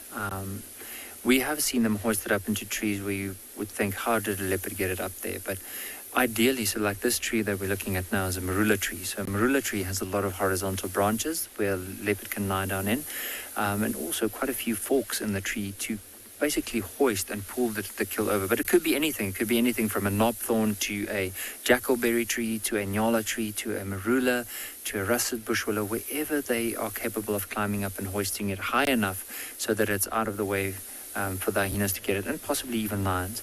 I mean, a lion would be capable of climbing this tree, but she'll make sure that she'll hide it like as far as she can on the smallest branch that she can comfortably move across, so that if there would be any lions of that in the area that are capable of climbing trees, they won't be able to get to the carcass. But let's say if that should have happened, and let's say there are lions in the area and they do try and get up the tree, she's not going to stick around. Her first instinct is to get away, because the longer she stays in the area, especially with lions being in the area, the more chance of her potentially being killed by them. So predators in general hate one another because of the competition they have. And unfortunately, when lions move into an area, leopards try to hide themselves from those lions or move further away from them to avoid confrontation.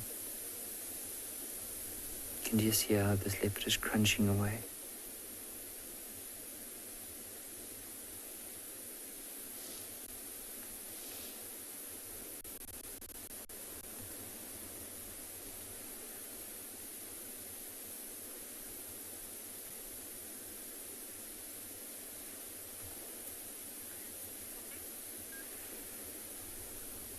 You can just hear the wind and the crunching now. Just listen to her plucking possibly some of the hair now. So let's try and hear it. It might be because of the wind that we can't hear it, but let's give it a few minutes.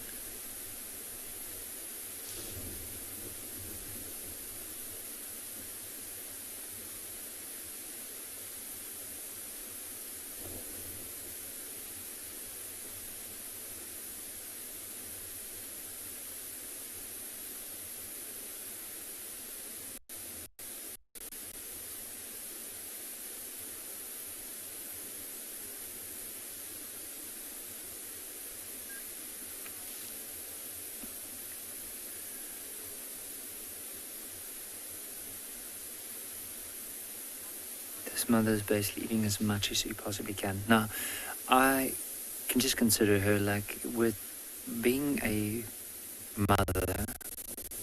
So the youngster is already past the age where she's, it's already a while where she's not suckling, so she doesn't have to really care too much about eating in order to look after that particular youngster. But with her being a mother and hunting for herself and the youngster, she also needs to look after herself. So whenever she gets an opportunity like this, and with the youngster almost being close to 2 years now, she is getting to a stage where she is about to push her like a little bit more out of her area, or maybe even share the territory with her. But there will be boundaries, and they'll now and again cross those boundaries. However, her main focus now is to look after herself, so she needs to eat as much as she possibly can, because the chances are, if she had to make the kill, eat a little bit and then go and call the youngster, by the time she gets back, something else could have taken this kill. Because it's night time now, you don't really find the vultures or the eagles that will come for this kill, and it's also like very strategically based in the leaves where and amongst the branches where it's hard to see firstly, and secondly it's hard for a bird to get in there unless another leopard, like a male leopard, would move into the area and possibly try and steal the kill.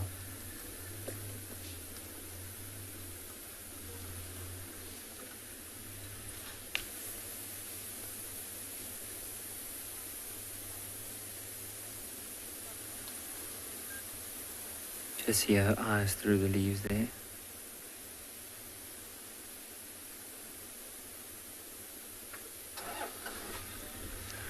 I can always just imagine myself let's say if you had to walk here on foot and you had to walk past this tree, you would never know that there's a leopard inside here.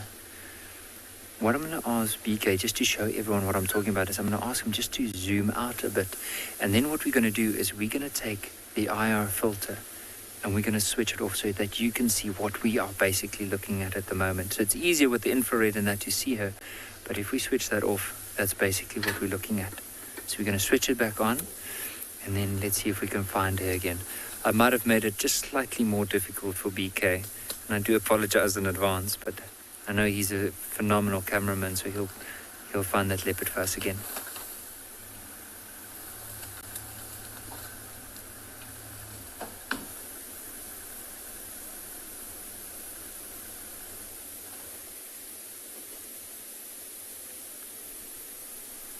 There we go. Some movement in the back.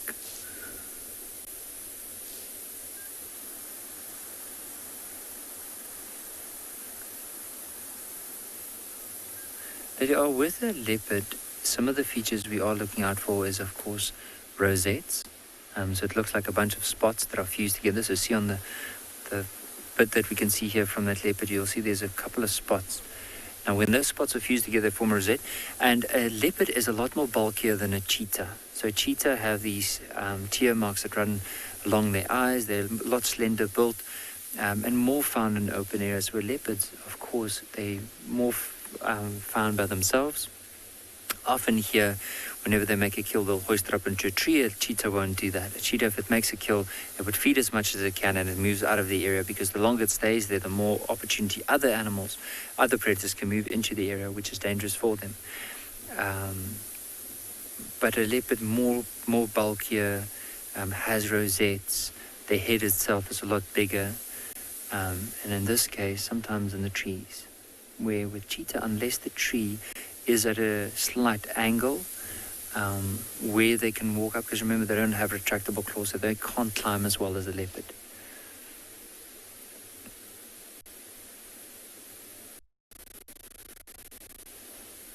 And of course, cheetah in comparison to leopard are more slender and taller, whereas a leopard is more robust.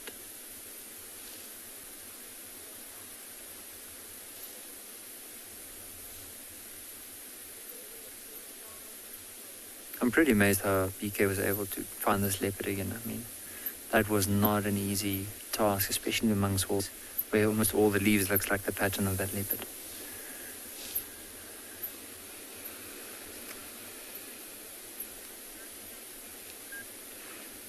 But it's just been such a beautiful day. I mean, from all across the different reserves, and we've been so lucky with some rain today. It has limited us from going out early today to look for some of the animals, but I mean, after a beautiful afternoon with this female leopard and being able to spend some time here and just gauge a little bit of the story, as well as to see some of the other animals that have been seen, like the cheetah, the elephants, the buffalo.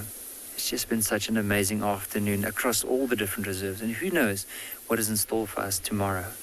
But all I know from this female here, she's just going to enjoy her meal, nothing rushing her. Maybe later on going to call her youngster and bring her back here. So it might be worth it for us tomorrow morning to come back into this area and have a look and see if we can find her again with the youngster. So keep our fingers crossed, and hopefully we'll be able to do that.